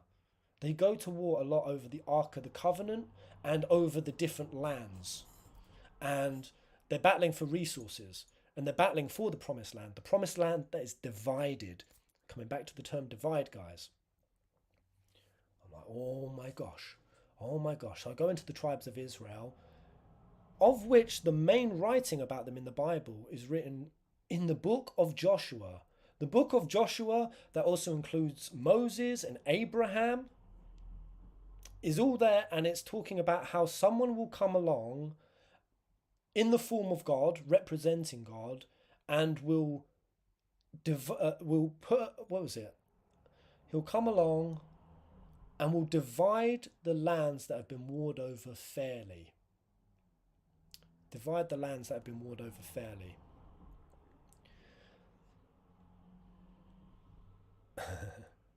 Yoshi-P accepting the one and true faith. Why does religious mythology always get weirdly kinky? It's going to get even creepier, Jake. Trust me. It's going to get real icky. Coitus of Lucifer. It's about to get nasty. Real nasty. I don't know if I want to do the nasty part just yet, or shall I? Because the next part of the divide is going to get real icky. But anyway, here we go, guys. So not only is the heavenly host relayed in the Islamic story that Iblis, Ifrit, was kicked out of the pantheon, out of Allah's heavenly host. Here it is again. Samael, he is considered in Midrashic text to be a member of the heavenly host, with often grim and destructive duties. One of Samael's greatest roles in the Jewish law is that of the main angel of death and the head of Satan's. Although he condones the sins of man, he remains one of God's servants. So this is a little bit of how it is played differently. He's the partner of Lilith and the father of Cain. Ooh. Now we're going to get into this. We're going to get into this because in early Talmudic and Midrashic literature, he is not identified with Satan yet. Only in later Midrashim is he entitled head of all the Satans. This is what Iblis is also described as, head of all the jinn, the king of the jinns. And I think that this, if it's not Clive, this is what Clive is infected by. This is what robed hooded guy is. This is the association with the constellation Mars. This is the Zodiac story, the divide. And that basically, just like in the book of Joshua, someone would come and like divide the lands fairly. We have the same kind of prophecy, not exactly in the book of Joshua in 16. There's a prophecy that says that all of the icons, everyone will flock to their respective nation and their respective icons, that someone will come along in the form of God, representing God, and will bring about a new age, a second age. And obviously the person that we see in 16 who thinks he's going to be the one to do this is Barnabas. Barnabas thinks, I will unite all the dominants to bring about a second age. But we know that, well, we kind of get a strong intuition, don't know, that Barnabas isn't going to do it. And Barnabas follows precisely Moses in the story. You see like Barnabas with like the parting of the water behind him. Well, it doesn't just end there with like Moses and parting the water. Even what Moses does, Moses comes out of being a landless wanderer, which is what is described in Barnabas' story. He comes out of nowhere, titleless, landless. He goes to the east, Moses does. So does Barnabas. He goes to the east, Walode. Moses liberates from the Egyptian pharaohs, the Jewish slaves. Was it the Canaanites? Liberates them. You could kind of see that as what Barnabas does. And then Moses takes them over the river, which is from the east side to the west side of the map. We see the divide of the water with the crystalline dominion, and wages endless war on the west. Barnabas is waging war on Sambrique. He is like for like playing Moses. Moses also had spies that he would send out to do his duties and bidding. Barnabas sends out Benedicta. And that basically Moses believes that he's going to be the one to unify the tribes of Israel. And I don't know if you've seen the film of it, guys, but it gets pretty tense when Moses ends up like yelling at basically God or an agent of God. Because he never does it. He never brings peace. The war just keeps happening. And Moses is like, what the fuck, man? I did everything you told me to do. And we're still at war. So Moses believes that he was going to be the prophesied Messiah. And it never happened. Then it went on to Moses passed the mantle down the line a few hundred years to Joshua. And Joshua is the one who unifies the tribes of Israel that have been warring. And what have they been warring over? Not just the lands, but the Ark of the Covenant. And the Ark of the Covenant is apparently the secret of immortality.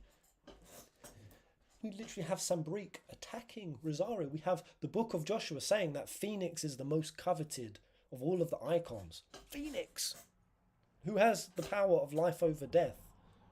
This is what, Samael and the pursuit of immortality kind of all hinges on. There's no coincidence that this theme is flowing in 16. So anyway, I'm getting really right. But well, actually, I want to quickly show this part. Because here we go. I wanted to know when the book of Joshua was written. Because I was like, this is going to be pretty key. Because we have only two times in FF16. We have the 1500 BC point. 1500 years is when man fell. Well, the book of Joshua, and this is always contended, religious scholars contest, it depends what sources Square Enix are using, or whether they're even using these ones, but that's roughly around about when the beginning of the book of Joshua starts. 1500. Here, 1400 BC. I have seen some places reference 1500 years. And this is kind of when Abraham was in the equation, it goes Abraham, Moses, Joshua. This is sort of the lineage. As it then continues, when the book was written, so this is one time when they say that the book was written after Jokthil was named, 850 BC. The fall of Rosaria happens at 860 BC, 860, guys. 860. Now we know that that's when Clive is 15, right? 15. And that later, when we see in the trailer, Clive finds Joshua, and Joshua hasn't aged, right? He's like, Joshua, I've been waiting for this moment for like years. It's been like a decade. 10 years. 10 years, Joshua hasn't aged. But again, Joshua is the author of the book. So we could assume that while Joshua is trapped in this metaphysical, damn that chicken advert, this metaphysical non-aging state, he's been writing this book. This book whose literal title is Final Fantasy. This book that describes the being that will come representing God and bring about a second age and settle this war that's been going on, just like happens at the end of the book of Joshua. It's crazy, man. It's crazy juicy when I've been following this. Where was I? Because yeah, so basically it's 10 years difference, guys. Well, if this book of Joshua was 850 BC, if you go forward 10 years, 860. It's 860. The time is kind of there. The time kind of works. Anyway, I saw that and I was like, oh, okay. Well, if anything, that just kind of confirms to me more that the tribes of Israel are being used in the story, right? Okay, this is cool. This is cool. So Samael, he kind of opposes them. He's the one who wants to bring about the war of humans, or kind of, not brings the end of it. It just kind of makes it happen. Humanity is trying to fight for immortality. Where did I go to next? All right, so yeah, I wanted to know more about Samael. All right, here we go, man. Chief General of Satan's armies, the Angel of Death. Now, this is a Gods and Demons wiki. This is kind of a fan base that loves things all kind of mythological, religious beings, gods and demons. And they kind of write lore, like real lore, but then they kind of let their imaginations loose and kind of give them like abilities and spells and stuff. Samael is the Angel of Death, the chief ruler of the fifth heaven. He is considered to be a member of the heavenly host with grim and destructive duties. His name basically means blindness of God or poison of God, or left hand of God. He's the demiurge in Gnosticism. Gnosticism is going to play a very big role. We're going to get onto that. Maybe I might have to do this as a second part. It's 7 o'clock and I'm taking forever. Powers and abilities. Hellfire. As I was scrolling through, I saw Hellfire. I was like, oh, okay. Can create explosions from the hands. But where was the really good bit? The Venom of God. No. Right, so here. This is the main part I want to call you to. Because, yeah, I mean, that's just fans. I don't think Samael in the Bible actually used hellfire, but I just saw that and I was like, damn, that's a coincidence. So I'm trying to find ties to this Zodiac, Diablos, divide concept to really support that this is what this being in 16, whether it's Clive or not, whether it's robe-hooded guys, I'm basically going through the stages of demonhood. Like it starts saying Ifrit, and Ifrit is a low level. Then Iblis is above an Ifrit. And then Iblis is another manifestation of Samael. And Samael is basically something that creates the fall of man, the fall into duality. When the forebearers fell in 16, and he's kicked out of the pantheon of the heavenly host. And that basically the alignment happens. The zodiac alignment happens that not only allows all dominants to be born at the same time. Something that Yoshi-P pointed out is rare. Sometimes there's hundreds of years between an icon appearing. He said it just so happens that all icons are on the planet now. And we see a red dot up in the sky. There's a constellation, there's an astronomy happening in the game. That's going to be really important when it comes to the Gnostic side of things, because they were big on the astronomy front. But basically, in the sayings of Rabbi Eliezer, Samael is charged with being the one who seduced and impregnated Eve with Cain. Okay, I've been to church many times. I've read the Bible. I never knew that. I never knew Samael who is misrepresented as Lucifer in the full story, banged Eve, and that they're actually saying that the apple was a metaphor for the first infidelity. The first infidelity. And there's a line in the Bible that basically says Eve rode the snake. Hey? Oh, she rode the snake. So I started going down this because I was like, you what? This is crazy to me. Because I believe that the Cain and Abel story were twins from Adam and Eve, that they had twins, Cain and Abel. One of them was evil. Cain killed Abel. And then they had a third son who became basically the father of all humanity. 10 generations later became Noah. The flood happened. Noah, who came from, what was his name? The son's name that birthed all of humanity. Where is he? 2 seconds, guys. I'm giving away some of my stuff. I'm giving away big stuff. Jesus, man. This is wild. I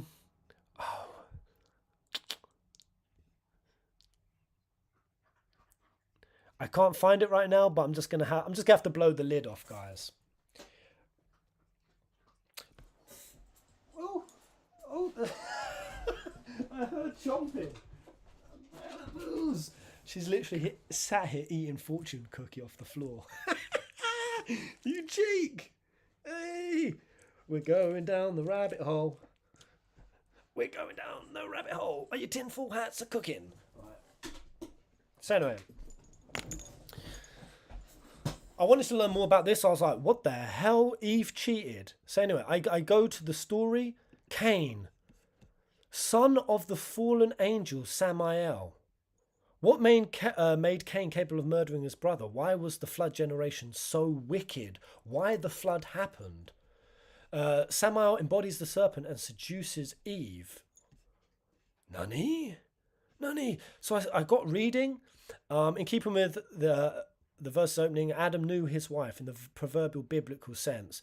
And yet Eve might have literally meant that Yahweh was the father. In her naivety, the causal relationship between sexual intercourse, conception and birth may have eluded the first mother, and so she ascribed the first birth of her first child to God. The other possible meaning points to an actual divine impregnation. So just like with the Virgin Mary, there was a very similar story with Eve. But the conception of Abel. So no similar note marks the birth of Abel. He is simply born. She further bore his brother Abel. Noting the abruptness of the note here, Genesis Raber suggests that Cain and Abel were twins. So this I kind of knew. She then bore another birthing, but not another pregnancy. So basically this is what makes them think that they were twins. Now the difference between the two and why they think that Cain was actually the son of the arch freaking demon. Where was it? Yeah. He, Samael, came to her and she rode the serpent and conceived Cain. Afterwards, Adam came to her and she conceived Abel. As it said, and Adam knew Eve, his wife, and she saw his likeness. This is in Cain, that it was not of the lower beings, but of the heavenly beings. And she saw and said, I have acquired a man by the Lord. This is what the name Cain is. Cain basically means immortal. And there's another line here that says that Adam did not recognize himself in Cain. He did in Abel, and he did in his other son. But basically saying that Eve is depicted as having conceived both Cain and Abel, twins, in the same womb, but by two different fathers. Now, I know this is getting icky, right? But we're talking about the divide concept, 50%, 50%, how this is in all of these demonology stories. And here we have the womb of the first mother divided between two different fathers. Adam and humanity and Cain. And in the Islamic story, this is what they say created demons. It was when the Iblises came into human forms and had human children. That's what created demons. Now we have Clive, a child of fate. I just want to think about this. Child of fate, we have robed hooded guy. Okay? So we have an evil twin scenario in the story that has a direct tie to the Ifrits and the Iblises. And now we have two Ifrits, okay, in the story, and a child of fate. And I'm thinking, damn, does that mean that Clive could be a Cain or an Abel kind of scenario? Maybe. So I carry on. I carry on deeper. Basically that Cain was not of the lower beings, but of the upper beings, the angels or the archons, and names him Cain based on his immortal begetting. Now Seth is who ends up being the father of the rest of humanity, because Abel never has children. He gets killed by Cain, fathered by Samael. So it was imperative that Adam have another son that would be like him in his own image. And that's why he has Seth. And Seth is the one who ends up becoming Noah, or an ancestor of Noah. Clive has two gay dads, canon. Come on, man. Come on, man. As in there were no other women around. Wait. Then Eve. I mean, this is a scenario where they're talking about there was literally a split womb situation going on. This is wild. This is wildness. Apparently this only happens with like female dogs. I don't know if this is even real with, like possible with real humans. Was there more to this? There was a lot with this guy, with this whole concept. I mean, yeah, it even tied in with Gnosticism really deeply, which we'll get onto in a second. They do imagine Eve having sex with the serpent, the rabbis of the Talmud, reintroducing Samael and angels that lie with women. It's not only angels that go swimming with hairy women.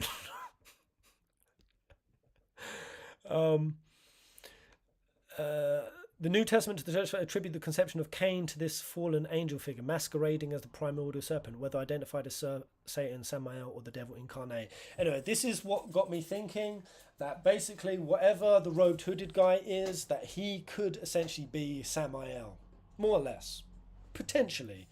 Iblis, the King Ifrit, like the main Ifrit, that's robed hooded guy, and that Clive is kind of playing the Cain in the story. And taking on all the wickedness of humanity to basically end it, to end duality, to end the divine concept. And the reason for that fitting so tightly is what happens with Cain in the story. He gets marked, guys. The mark of freaking Cain is a tattoo and or black mark that gets put. Now, there's various different sources. Some say it's just a curse. It's not a physical mark. So, not a physical mark. Some interpretations do view it as a mark, a dark skin. Others say that it is a mark that was on his face. Some have speculated that the mark was a Hebrew or Sumerian letter placed on either the face or the arm. We have Clive here with a freaking mark on his face, my friends. A black mark. And Cain... so we kind of see the imagery here of like these are statues of Cain covering his face. And what did the mark basically mean? It basically means that he could not be injured. He could not be hurt, and that if anyone did try to hurt Cain, the damage would be reflected, full countered back at them sevenfold. Again, that number has come up again, like the 7 Jinn Kings. We have the 7 other summons in this game, the 7 nations. This is also a very core number in Gnosticism.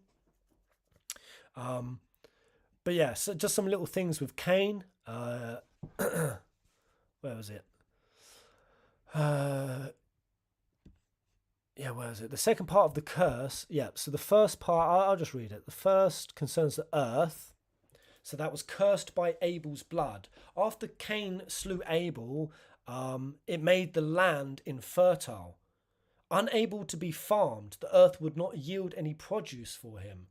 This may imply why he went on to build cities, namely the city of Enoch. Now look at the world of Valisthea. It's blighted. The world is dying. You can't grow nothing, and the more and more that the blight spreads, the more the nations are getting flocked to. And this is spoken about a lot, even in the interviews, in the Law of 16 that we've seen on the Japanese website, is that there's this flocking to the nations to do it. That's why Walode is so impenetrable as a city, because it's so far on the other side of a blight. But there is this flocking too, and this is what happens with the curse of Cain. It makes the land sterile. The second part of the curse is that it makes Cain a fugitive and a wanderer. The combination making up this phrase, fugitive and wanderer, we have Clive in the wilderness for nearly a decade. Okay, as well as the mark on his face, man. So here we go. Cain went on to live a nomadic lifestyle, and that he was also excluded from the family unit. The emphasis on Cain's curses dramatically increased in the combination of Greek principles, grown and shaken upon the earth, interprets the Greek version to mean that Cain experienced a real physical affliction that would enable others to know who he was when they saw him. Here we go. I just want to quickly jump ahead a little bit. Yeah, it's either on the face or the arm, preventing anyone from killing him. Here. The Araka, the Rav, said that God gave Cain a dog, making him an example for murderers. And this was something that I couldn't pin down. When I looked at Samael and Satan, there were two creatures associated, the serpent and a dog. And I was like, what? Why the hell are sweet, like, man's best friend Borkos associated with demons? And, like, this is kind of the reason. There's this symbology of a dog and a serpent, basically representing demons. And here we have Clive walking around with freaking Torgal. At one point, no, we did see Clive with that kind of minion thing, that like Midgard, Soma, serpent-y kind of thing. And I'm like, whoa, this is all very coincidental. So again, I'm still not even sure how all of this ties. Let me just go through some of the other... after Cain killed Abel, there was anything here. The mark that was put on Cain. I'm just going to go through my tabs, make sure I've not missed anything off.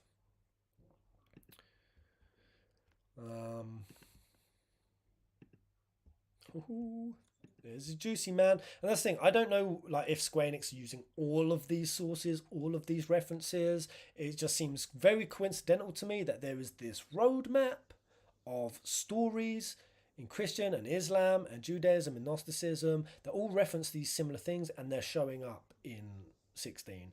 And yeah, I just want to quickly say that with the book of Joshua, the conclusion to the book of Joshua being that the lands that are being warred over will be sort of resolved. I just want to place that over to Gnosticism. So we have the 7 stories, right? So we have the 7 Jin Kings, the 7 summons, besides the Ifrit, that is Clive, that got cast out. We have that in the Islam story. We have the reference to 7 here.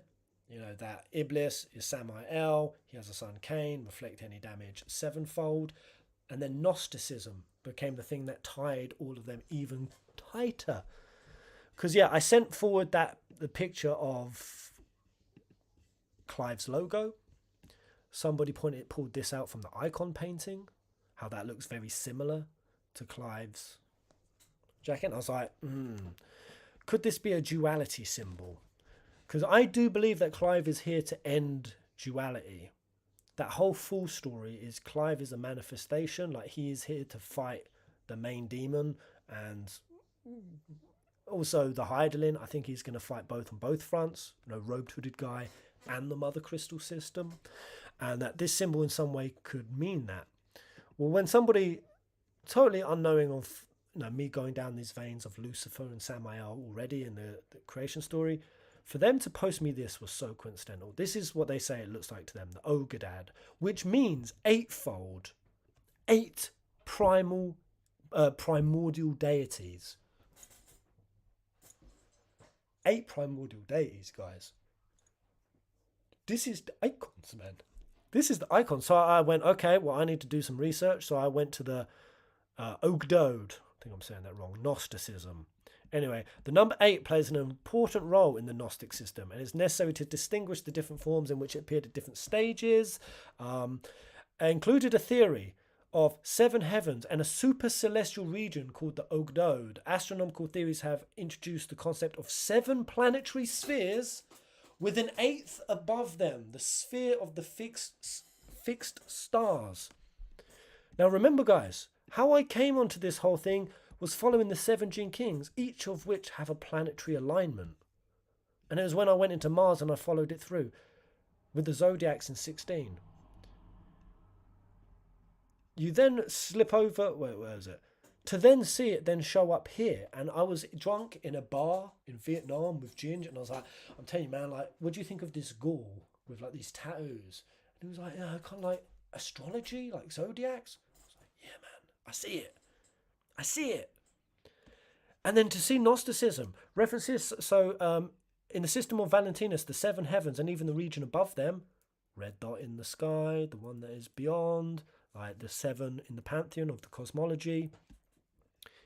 The 7+1 system basically was regarded as but the lowest and last stage of the exercise of creative power. Above them was the pleroma, where we exhibit the first manifestations of the evolution of subordinate existence from the great first principle. The fall from gods. When man fell from the gods, this principle was developed as kind of another reference to that story. Exhibit the first manifestation of the evolution of the subordinate existence from the great first principle. 7 heavens, the 7+1 systems. I also just want you guys to look at this. Look at this system here. Looky. All of these kind of spherical patterns. And this is very common in, let me have a look, Final Fantasy 14, Elemental Will. Not only do we see this appear throughout FF14, like these kind of spherical patterns, like with the elemental charts. There were more I saw earlier. But just going to like that 16 gameplay, like, no, you kind of saw with the limit breaks and the flashing on the whole screen of these spheres overlapping each other and overlaying on top of one another. Look at this. Look at these spheres. And so I dove deeper into these. So like, there's got to be some sort of tie here. I'm trying to think where else this appeared.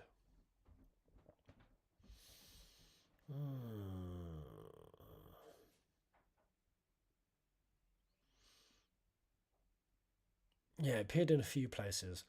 But let me just follow the logic here before I lose it. Joshua divides the land. Again, the concept of divide. Where is it?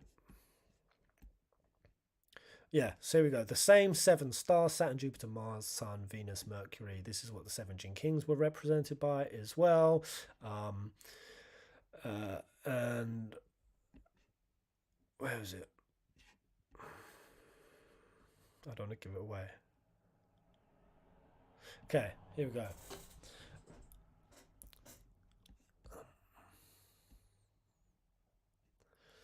So all the early Gnostics, I'll just read from the top. All the early Gnostics, of whose opinions Irenaeus gives an account in a section probably derived from an earlier writing, agree in the doctrine that the world was made by the instrumentality of archons, angels. The brief account given of the teachers, the first 2 in the list, Simon, Menander, does not state whether or not they defined the numbers of these archons, and that he counted them as 7. So 7 angels. Okay, 7 archons, angels, being kind of the cosmology of the Gnostic system. Now, bearing in mind, we have the 7 halos, 7 guys, in Final Fantasy 16, all with the angel halos. But you know, like I said at the start, I don't really think that they're angels. They could actually kind of be, because angels in both Islamic and Christian, they don't have free will, right? They can't disobey God. They have, even if they wanted to, they have to follow God's ordinances. And that's kind of messed up. And that Clive, though he is a demon, he could actually be the good guy and the angel's the bad guy in the scenario. Not that I think good or bad is going to be in this game. I think Yoshi-P is much more nuanced than that. But anyway, to see that that was the cosmology of Gnosticism, I kept on reading. It was thought that each of the Jewish prophets was sent by a different one of these 7 archons, whose special glory that prophet was to declare. Now, who are these prophets? Obviously, I've already been down the tunnel at this point of Joshua, Moses, Abraham. To see this appear by sheer coincidence. Thus, the first Archon sent Moses, Joshua. Another tie. Another tie. Oh my god. Oh, you definitely need to play Endwalker. I know, man. There's going to be so much in this theory that I am missing because I haven't played Endwalker. Yeah, man, I know. But to see it show up again, Moses and Joshua appearing in this story. Oh, and the chat is frozen again on the screen. Anyway, I kind of didn't actually get to read much further. No, I did. Tell a lie. Tell a lie. Chat has been frozen for about 20 minutes. God dang. Alright, it doesn't matter. So anyway, thinking of how like Square Enix could have roadmapped this story. So the ancient astronomy in the 8th sphere. So you know that red dot in the sky? That could be the 8th sphere. Like a sphere that isn't of the normal planetary alignments, which is the normal makeup of 16's world. They've always had this configuration of icons, and the Dark Ifrit appearing is obviously a mess up on the system with the red dot in the sky. The 8th sphere. I think this is what they're tying it to, the tribes of Israel, the whole shebang. Moses, Samael, Ifrit, breaking of duality, bringing about a divide. The divide either could happen at the end of 16. I don't know, I've kind of gone back and forth on this. Like, how will Clive, after the Mother Crystal System has been deleted... Oh, thank you, dear one. How will he bring about a resolution to 16's world? Will destroying the Mother Crystal be enough? Will Clive die? Will he have to do a divide like a Thanos snap? Literally half the population. I feel like that is something that either Barnabas or Dion's Nation could get behind. Like there's a diminishing of resources. That was the Thanos snap, right? The galaxy only had so many resources and overpopulation was destroying it. If you could just snap 50% out of existence, the other half could live abundantly. So you have that divide concept as a resolution. But then you have the divide in kind of the biblical book of Joshua sense. Divide the lands evenly. Live within your means. And the way that Joshua conveyed this to the other kings of Israel, of which there was at one point 7 tribes of Israel. There was 12 by the end, but there was like a core 7 that was dealt with, just like the 7 Jin Kings. And the Jin Kings led over various desert tribes. So there's all these links to them. And what Joshua said to the tribes of Israel's kings is that you need to get over worldliness. And I was like, oh, that was an interesting word. He used worldliness. And I had to go through a few like biblical archives, or like people who had done essays on it to see what he meant by that. Basically, worldliness more or less means kind of materialism. Like being too materialistic, being too greedy, always wanting more, always living without of your means, that pursuit for more luxury, more comfort, more power, more everything. Again, duality. The fall of man, this is what the fall of forebearers is. And the way that this ties to immortality is, what do we try to do when humans progress? We're trying to beat death. We're trying to cheat death. That's why even with the technology we have now, like we live longer, we're even learning how to maybe digitalize our consciousness, creating like 100% pure oxygen chambers to reduce the telomere decay on our DNA so that we can live an extra 50 years. Like everything that humans are trying to do, if you think about it, symbolically is we're trying to cheat death and we're trying to live forever. We're living outside of what is natural, what is normal. We're trying to run away from pain in the pursuit of pleasure. And that is fucked up. It's fucked up. That is what caused the fall from the Garden of Eden, the fall from paradise. And to see here that, you know, we have this configuration with the angel halos, but how they could be demons. We're so cool to see that in the 8th sphere of the Gnostic story, The ancient astronomy taught that above the 7 planetary spheres was an 8th, the sphere of the fixed stars. Of a mention of the 5th heaven in apocryphal writings, in the 8th sphere, these Gnostics taught dwelt the mother to whom all these archons owed their origin. Sophia, guys. Sophia. Now, in my early thinking of this game, when I was talking about the mother that's ruling, the mother goddess, and in Sambrique's artwork, you have the mother figure with the drake beneath it, and that maybe she slayed a drake, one of Midgard-Soma's breed, potentially, and that's put ether onto the planet, because you see all sort of the mistiness in the artwork, and that there was a ruling mother deity. And even in some of my earliest thinkings, I was thinking, well, who gifted the power of the icons to humanity? Could it have been a mother, a goddess, who wanted basically all of the love and the infatuation for herself? That's very common in 14, right? You have these gods that basically want to incense their followers, and they do it with ether. And what if she was the one who gave the power of the icons to basically overthrow the other gods? And that's why man fell, because they went against the other gods on her behest. And we just saw in that gameplay trailer in Wallode, that statue, we saw the drake there again at the foot of the statue. So there's definitely a tie with this drake, this dragon. And the fact that Sambrique is led by Bahamut, and there's dragons on their banner, and she is their one true deity. This goddess figure in the game is significant, and I went through what that could be. I went through Asura, I went through Ultima, because that appeared in Tactics, with the zodiacs, the constellations. Ultima was a god who betrayed the other ones. She betrayed all the other ones, and this is another one that appeared in 14, Sophia. Sophia incensed her followers. Yoshi-P has done this before. So I'm like, oh my gosh.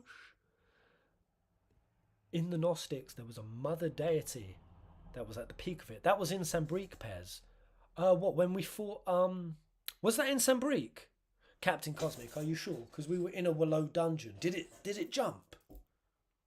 Did I miss them jumping to Sambrique?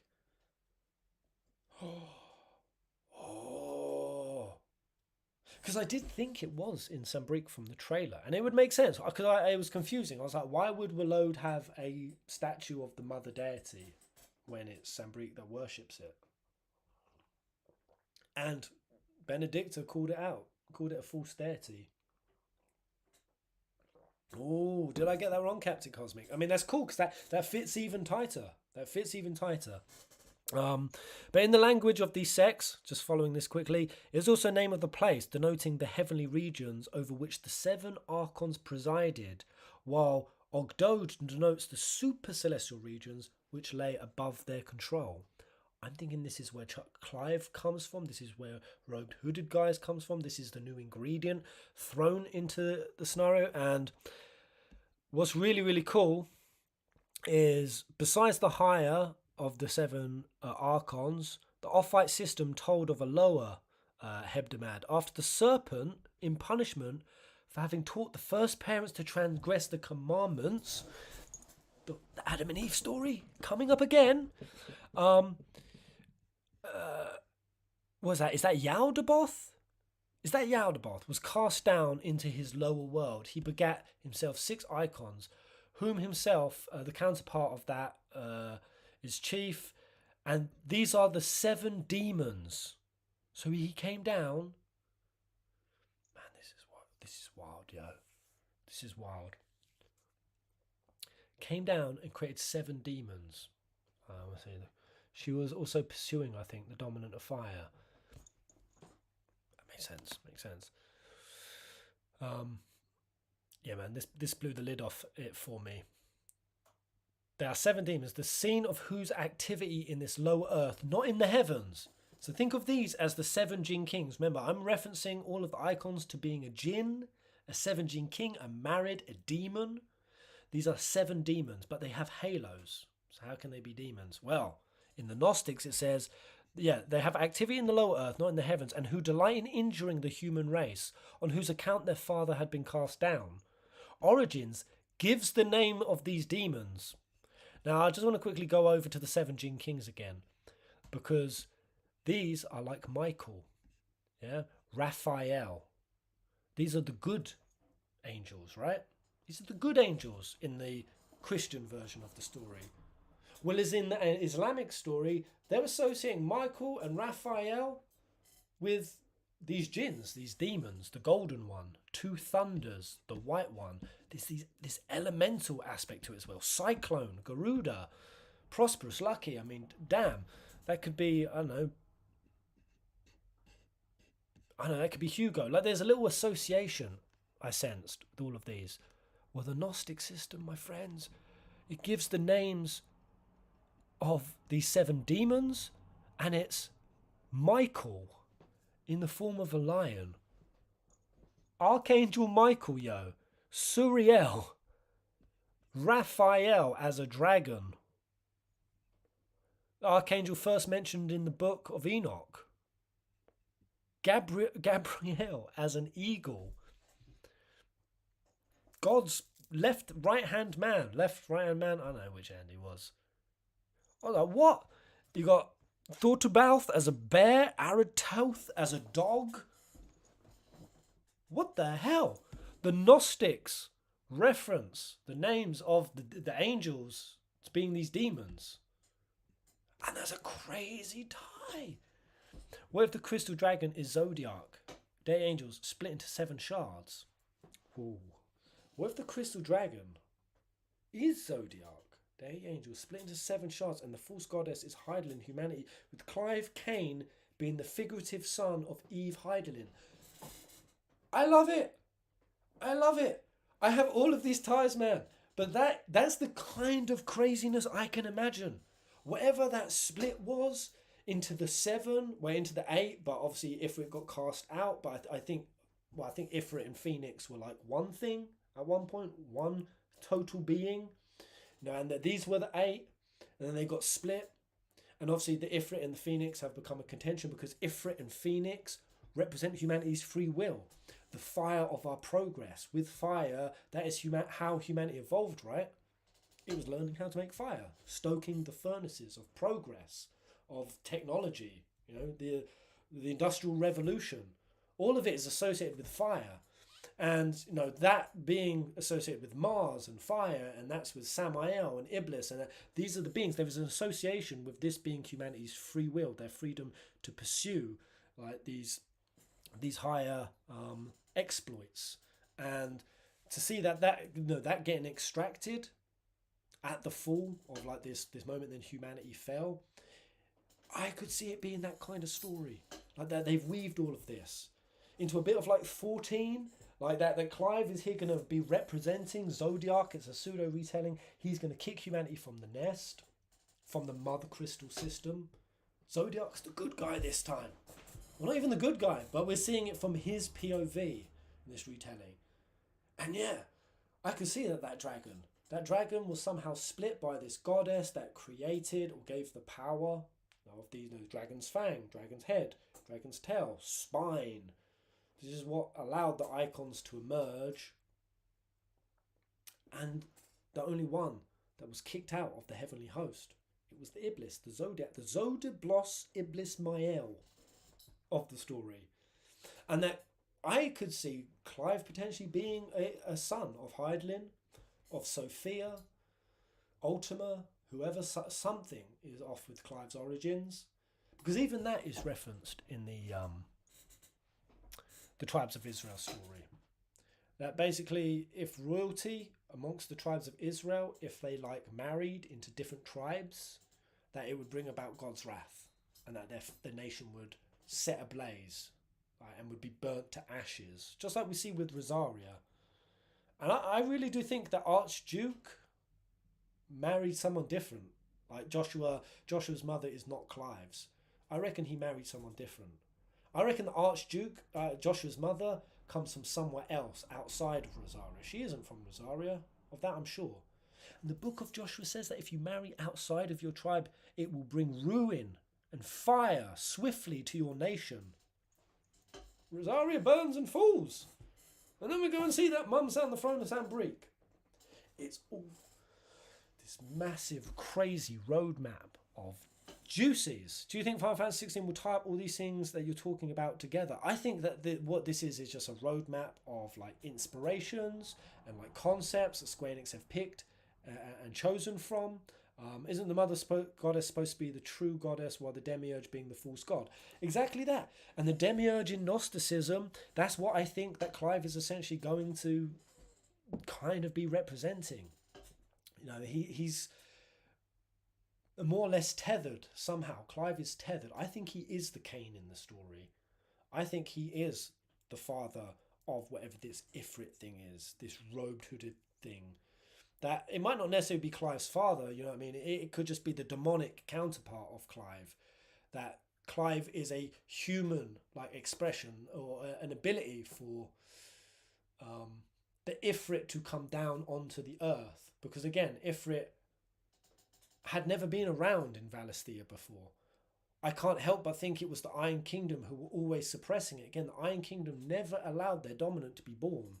And they're the ones who control Drake's breath, the fiery crystal.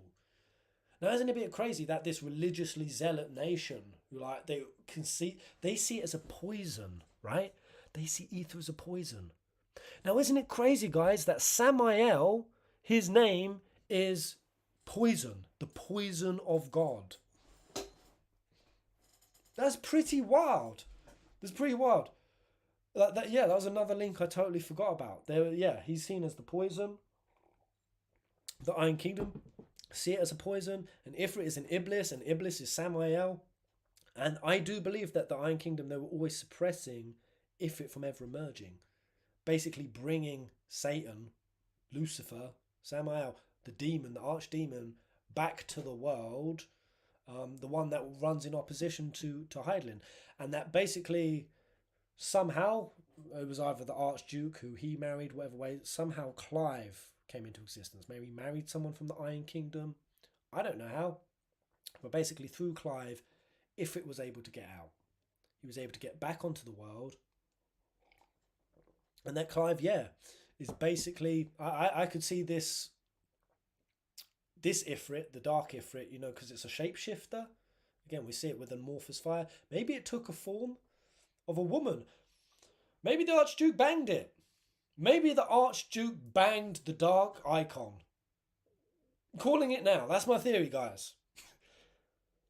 That's my theory. And that made Cain. That's what made, and that basically Clive is Cain. That's why he's marked. That's him. He's a wanderer. That's why he has a dog. Because he is. Oh. Wow, Pez, that was a nice connection. Ifrit equals poison of God. It is, man. I'll show you. I'll show you. Where is it? Poison. You know the Iron Kingdom. They say they see ether as a poison. Yeah. Blindness of God, poison of God, left hand of God, something negative like poison of God. Poisonous sword. Yeah, like lots of references to poison. And then, I basically think that Clive is, by being demonic in nature, that's how he is able to go against the Mother Crystal system. That's why, because he has true free will that the other icons don't. That's why he's able to break the Mother Crystal system. It's also thematically tight, man. What we're seeing in 16 is like this amalgamation of a core story that has appeared throughout multiple religions. Again, the four big religious ties: Gnostics, Christians, Midrashic, Jewish, and the Islamic stories. They all have this similar vein of storytelling, and it's really cool. I think we're going to see it all kind of amalgamate and escalate in FF16. I think what it means is that Clive is essentially, that thing that he feels he's fighting. He calls it revenge. He doesn't know if it's controlling him or he's controlling it. That is his demonic nature. That is the demon side of him. That is playing well. That's why I think Clive is going to be kind of a fringe character. That Shiva, Jill, is going to have to keep on track, as well as Sid. I think that those two are going to be kind of more like the heroes of the story, whereas Clive is going to be dark. He's going to be conflicted, man. And that, his humanity is going to be tested the more that he comes in contact with this, what I think is going to be the personification of Samael, the personification of Zodiac, of Diablos, and that as he goes through this journey, and Clive controlling these demonic energies and going into higher forms, that by doing so, he will be able to bring about a resolution to the world. He'll be able to undo the divide that's happened in the world. The divided nations, the divide that sits at the centre of humanity's sort of, their egos, their duality. That's kind of what part 2 of my video was. Like, even if he gets like Chaos and Order, Dion and Barnabas in the same room working together, well then what you're seeing is like order and chaos, darkness and light, not being oppositional, not fighting each other anymore, recognizing that they are one and the same, that they have a joint purpose, that they both have value, they have meaning, and one cannot kind of exist without the other.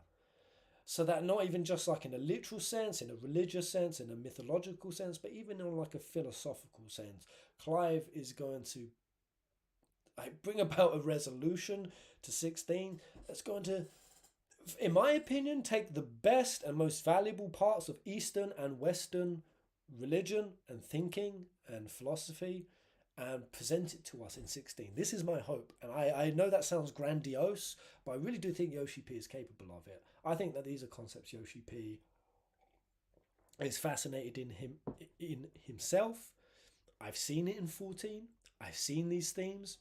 I know this theory is one of the most long-winded, bogged down, crazy, like poorly put together nuts that you've probably ever heard. But Yoshi-P, it might sound very convoluted, but the thing with 14 is it takes like these really like powerful, quintessential kind of core truth themes and discussions, and they just present it in this really like high fantasy, like kind of simplistic but like powerful dramatized way. And I think that viewers, like most gamers, they just sort of play things idly and they just kind of absorb what they're seeing, and it registers in this really powerful, thought-provoking way for reasons that we don't really comprehend.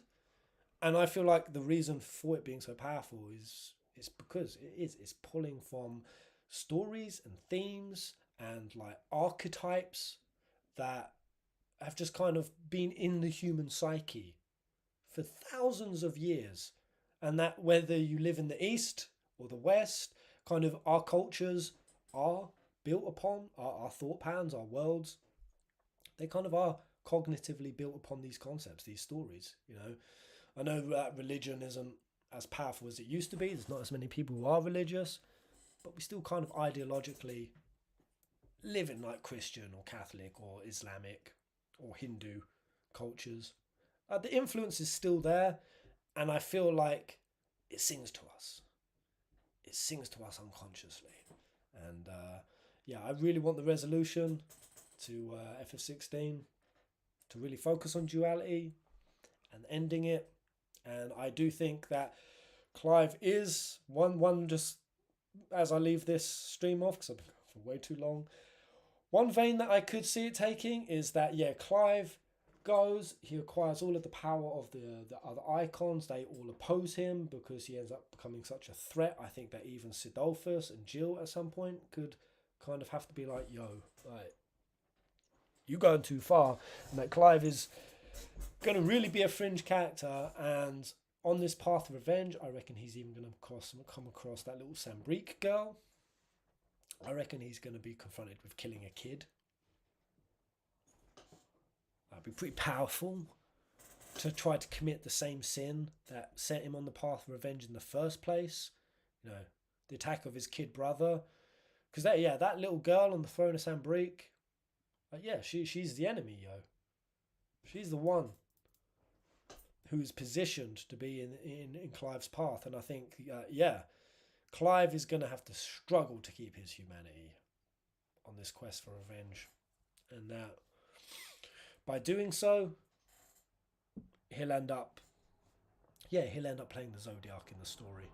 And I think that's even why Road Hooded Guy looked like he has that hood, like it's Asian vibe.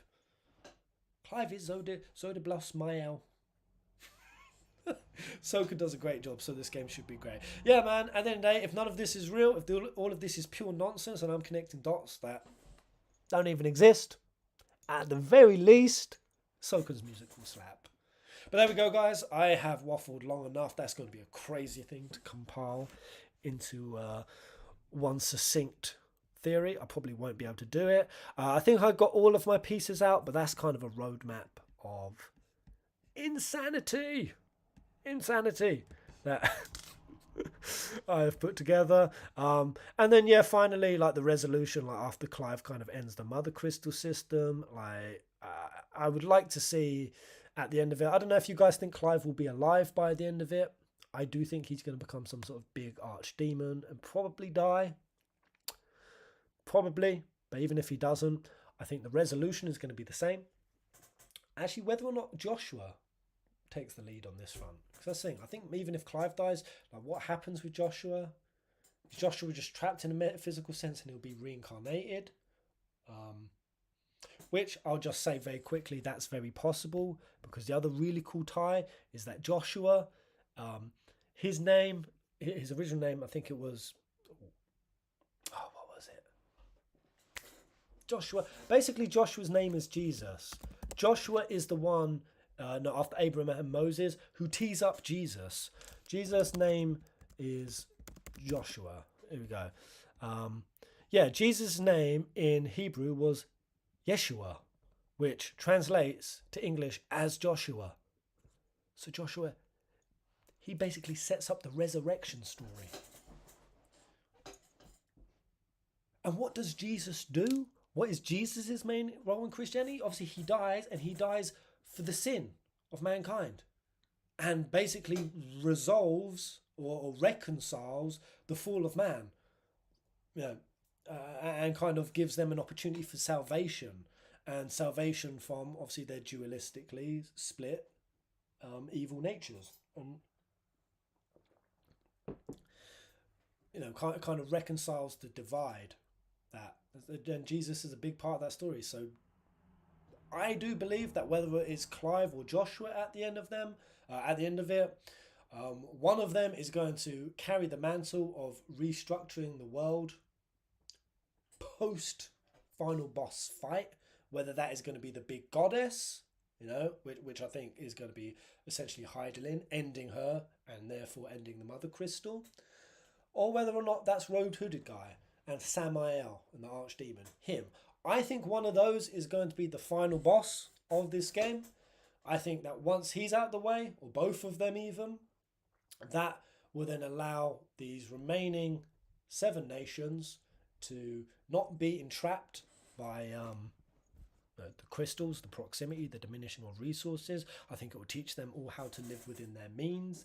It will get them out of worldliness and materialism and the vying for power and produce and resources, and it'll bring kind of like a resolution of peace to the world, and that would be really, really freaking cool. And then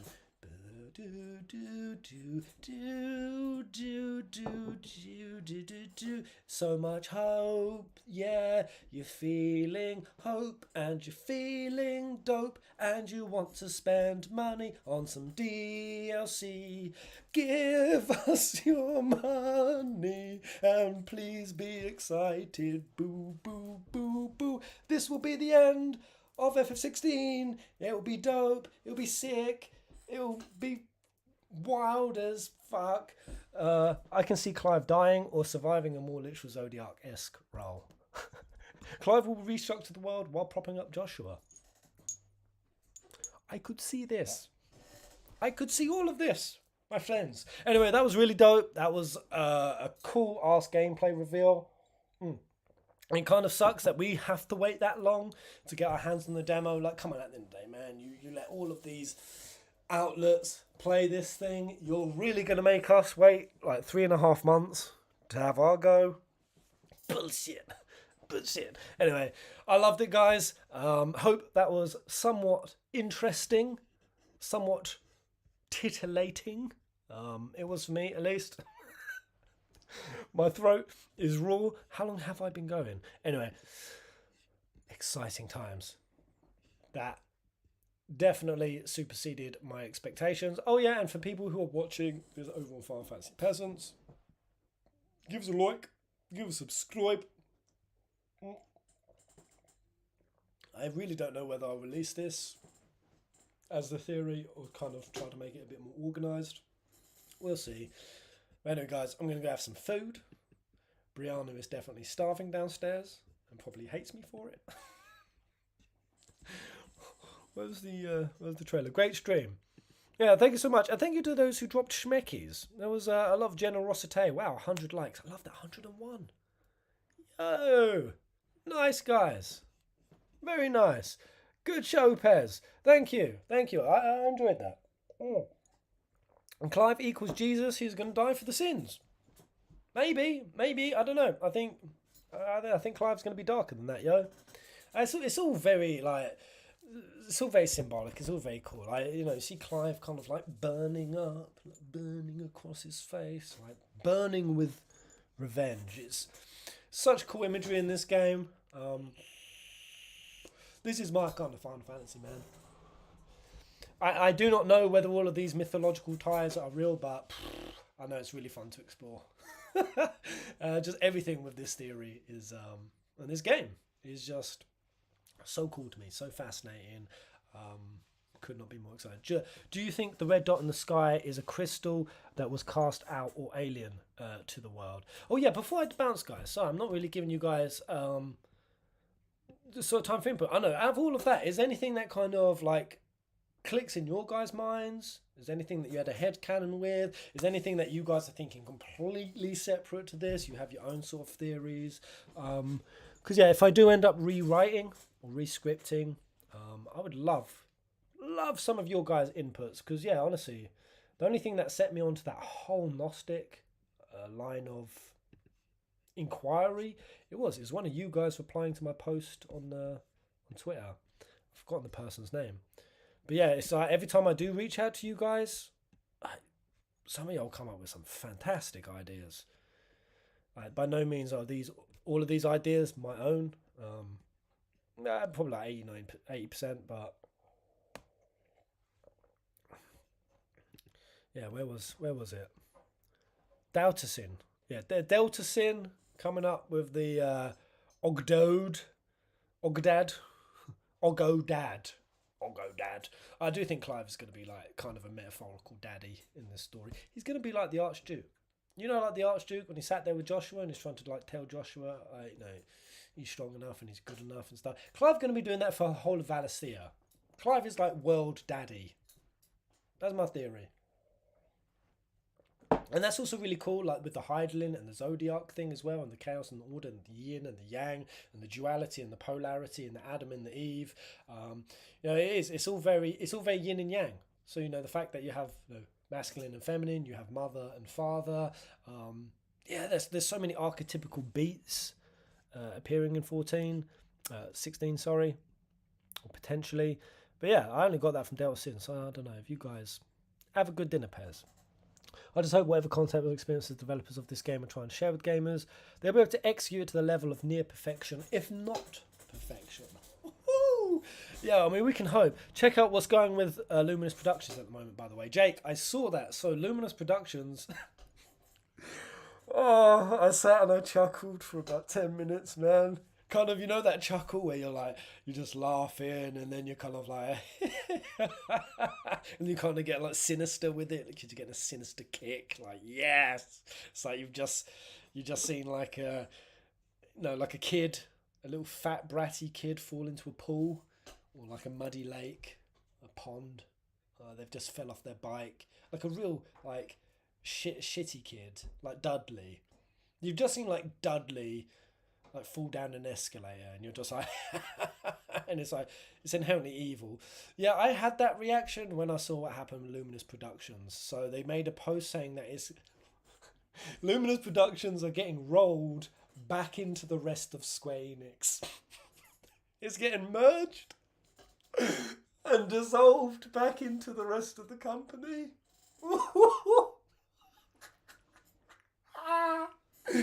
Fucking fail, man. Fucking fail. And it's the way they worded it as well. Like we don't all know, it's because Luminous was a shit show from start to finish. Forspoken tanked. And yeah, now they've had to fold the division.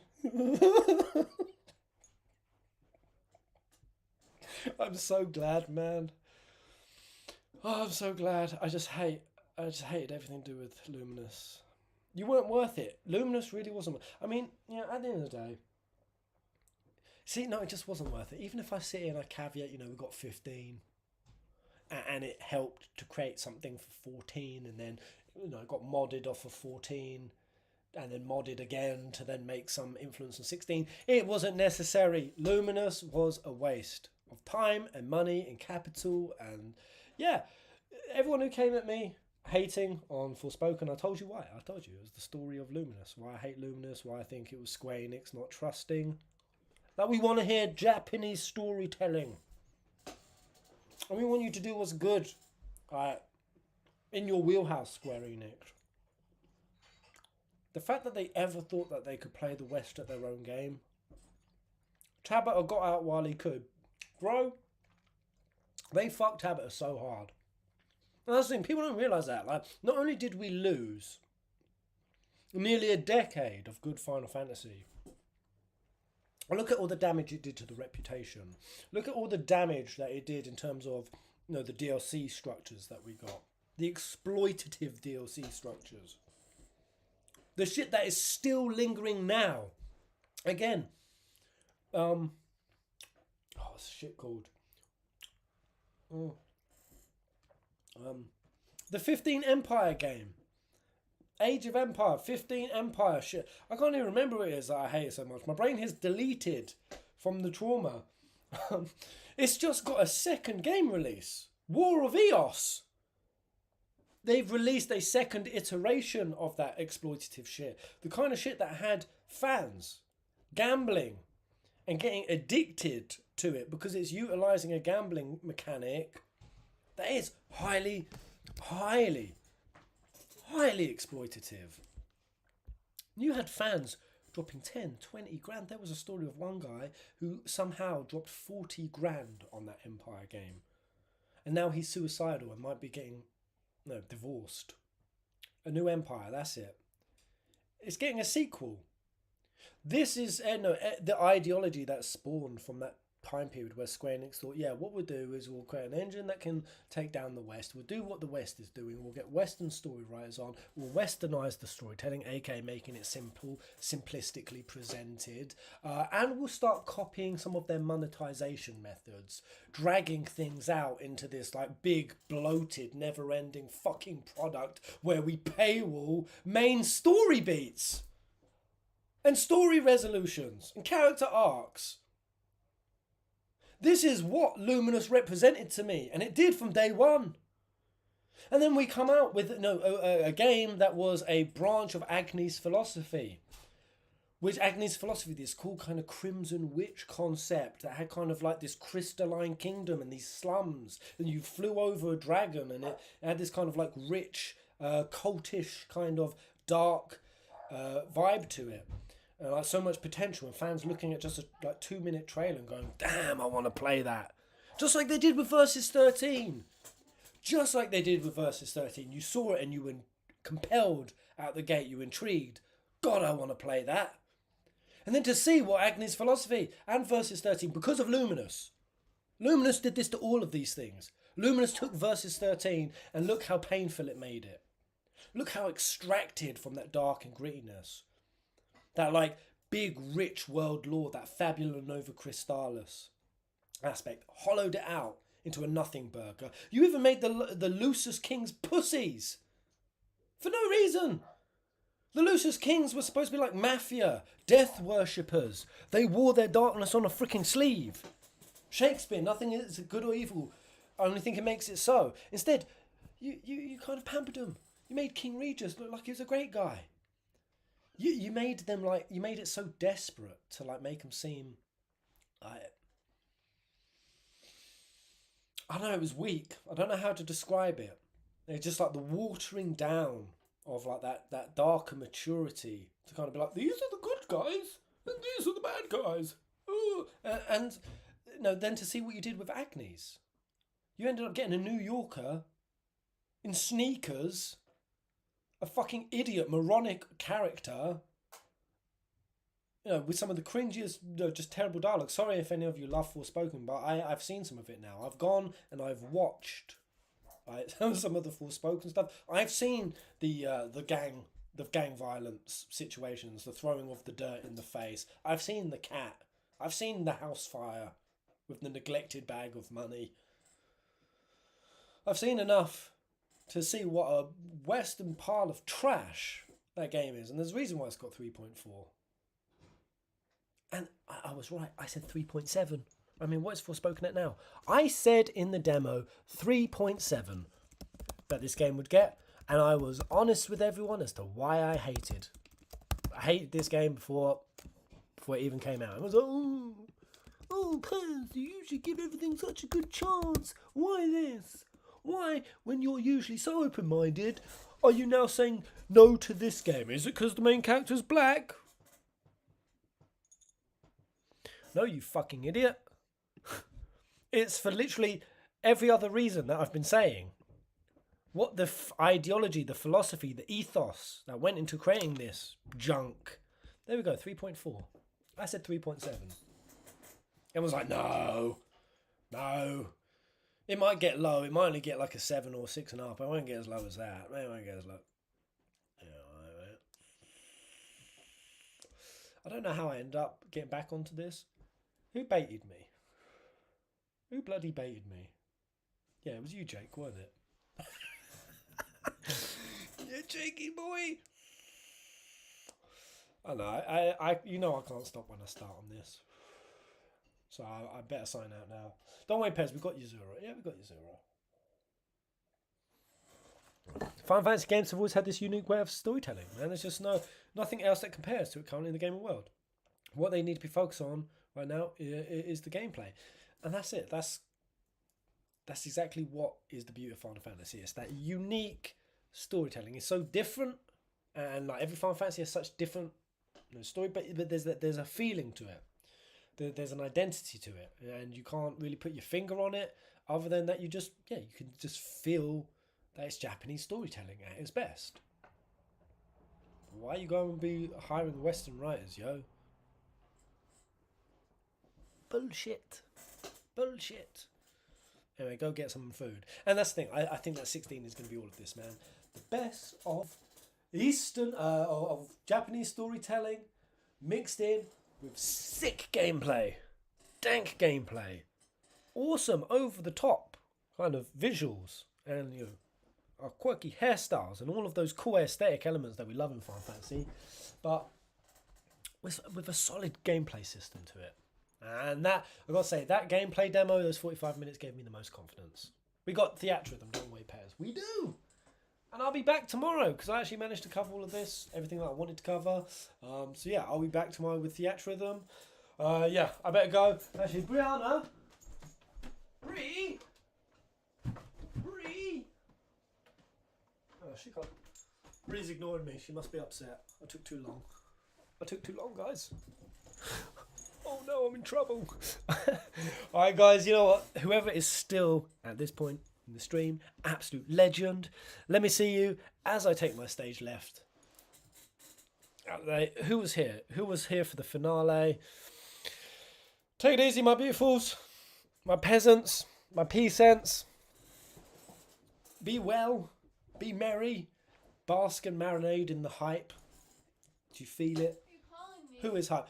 Yeah, I was just wondering what you're up to. Making us food. Oh, what are we eating, Brie? We're eating a little. What is If that? you say stir fry, No. Brie's a Wow, chronic. You fucker. She's a chronic stir fry maker. You hate my food. What are we having? Potatoes, She's obsessed with potatoes. a beef pasty thingy, A beef. and some veggies. Brie's never had a beef. She means a Here's my pasty. fritters. She means a pasty. But we're gonna go have a beef pasty. Oh. Go on. No! From OnlyFans. No! No. Subscribe Keep the sock on. for feet. Keep the sock For on. feet. Keep the sock Show on. them the feet. No. Show them the feet. People pay good money for the feet. Yeah. Will there be a vid later? Probably. Give me a few days, couple of days, tomorrow to maybe edit. See how that all came out. See how it all sounded. I'm not sure. Anyway, peace out, guys. I'm going to pee myself. Toodle pip. Just the fot. Tambourine shook. Mega Magical Megan. Until the next live stream. Bye, guys. Come on. No. Keep spinning me. Keep spinning me. Yeah? Keep spinning me. Okay. It's kind of hard to do, actually. Let's just make it really awkward. Just keep spinning me until I vomit. No. Until but I you have vomit. You have to go Okay, potty. that's actually already too much. Yeah, go to the bathroom.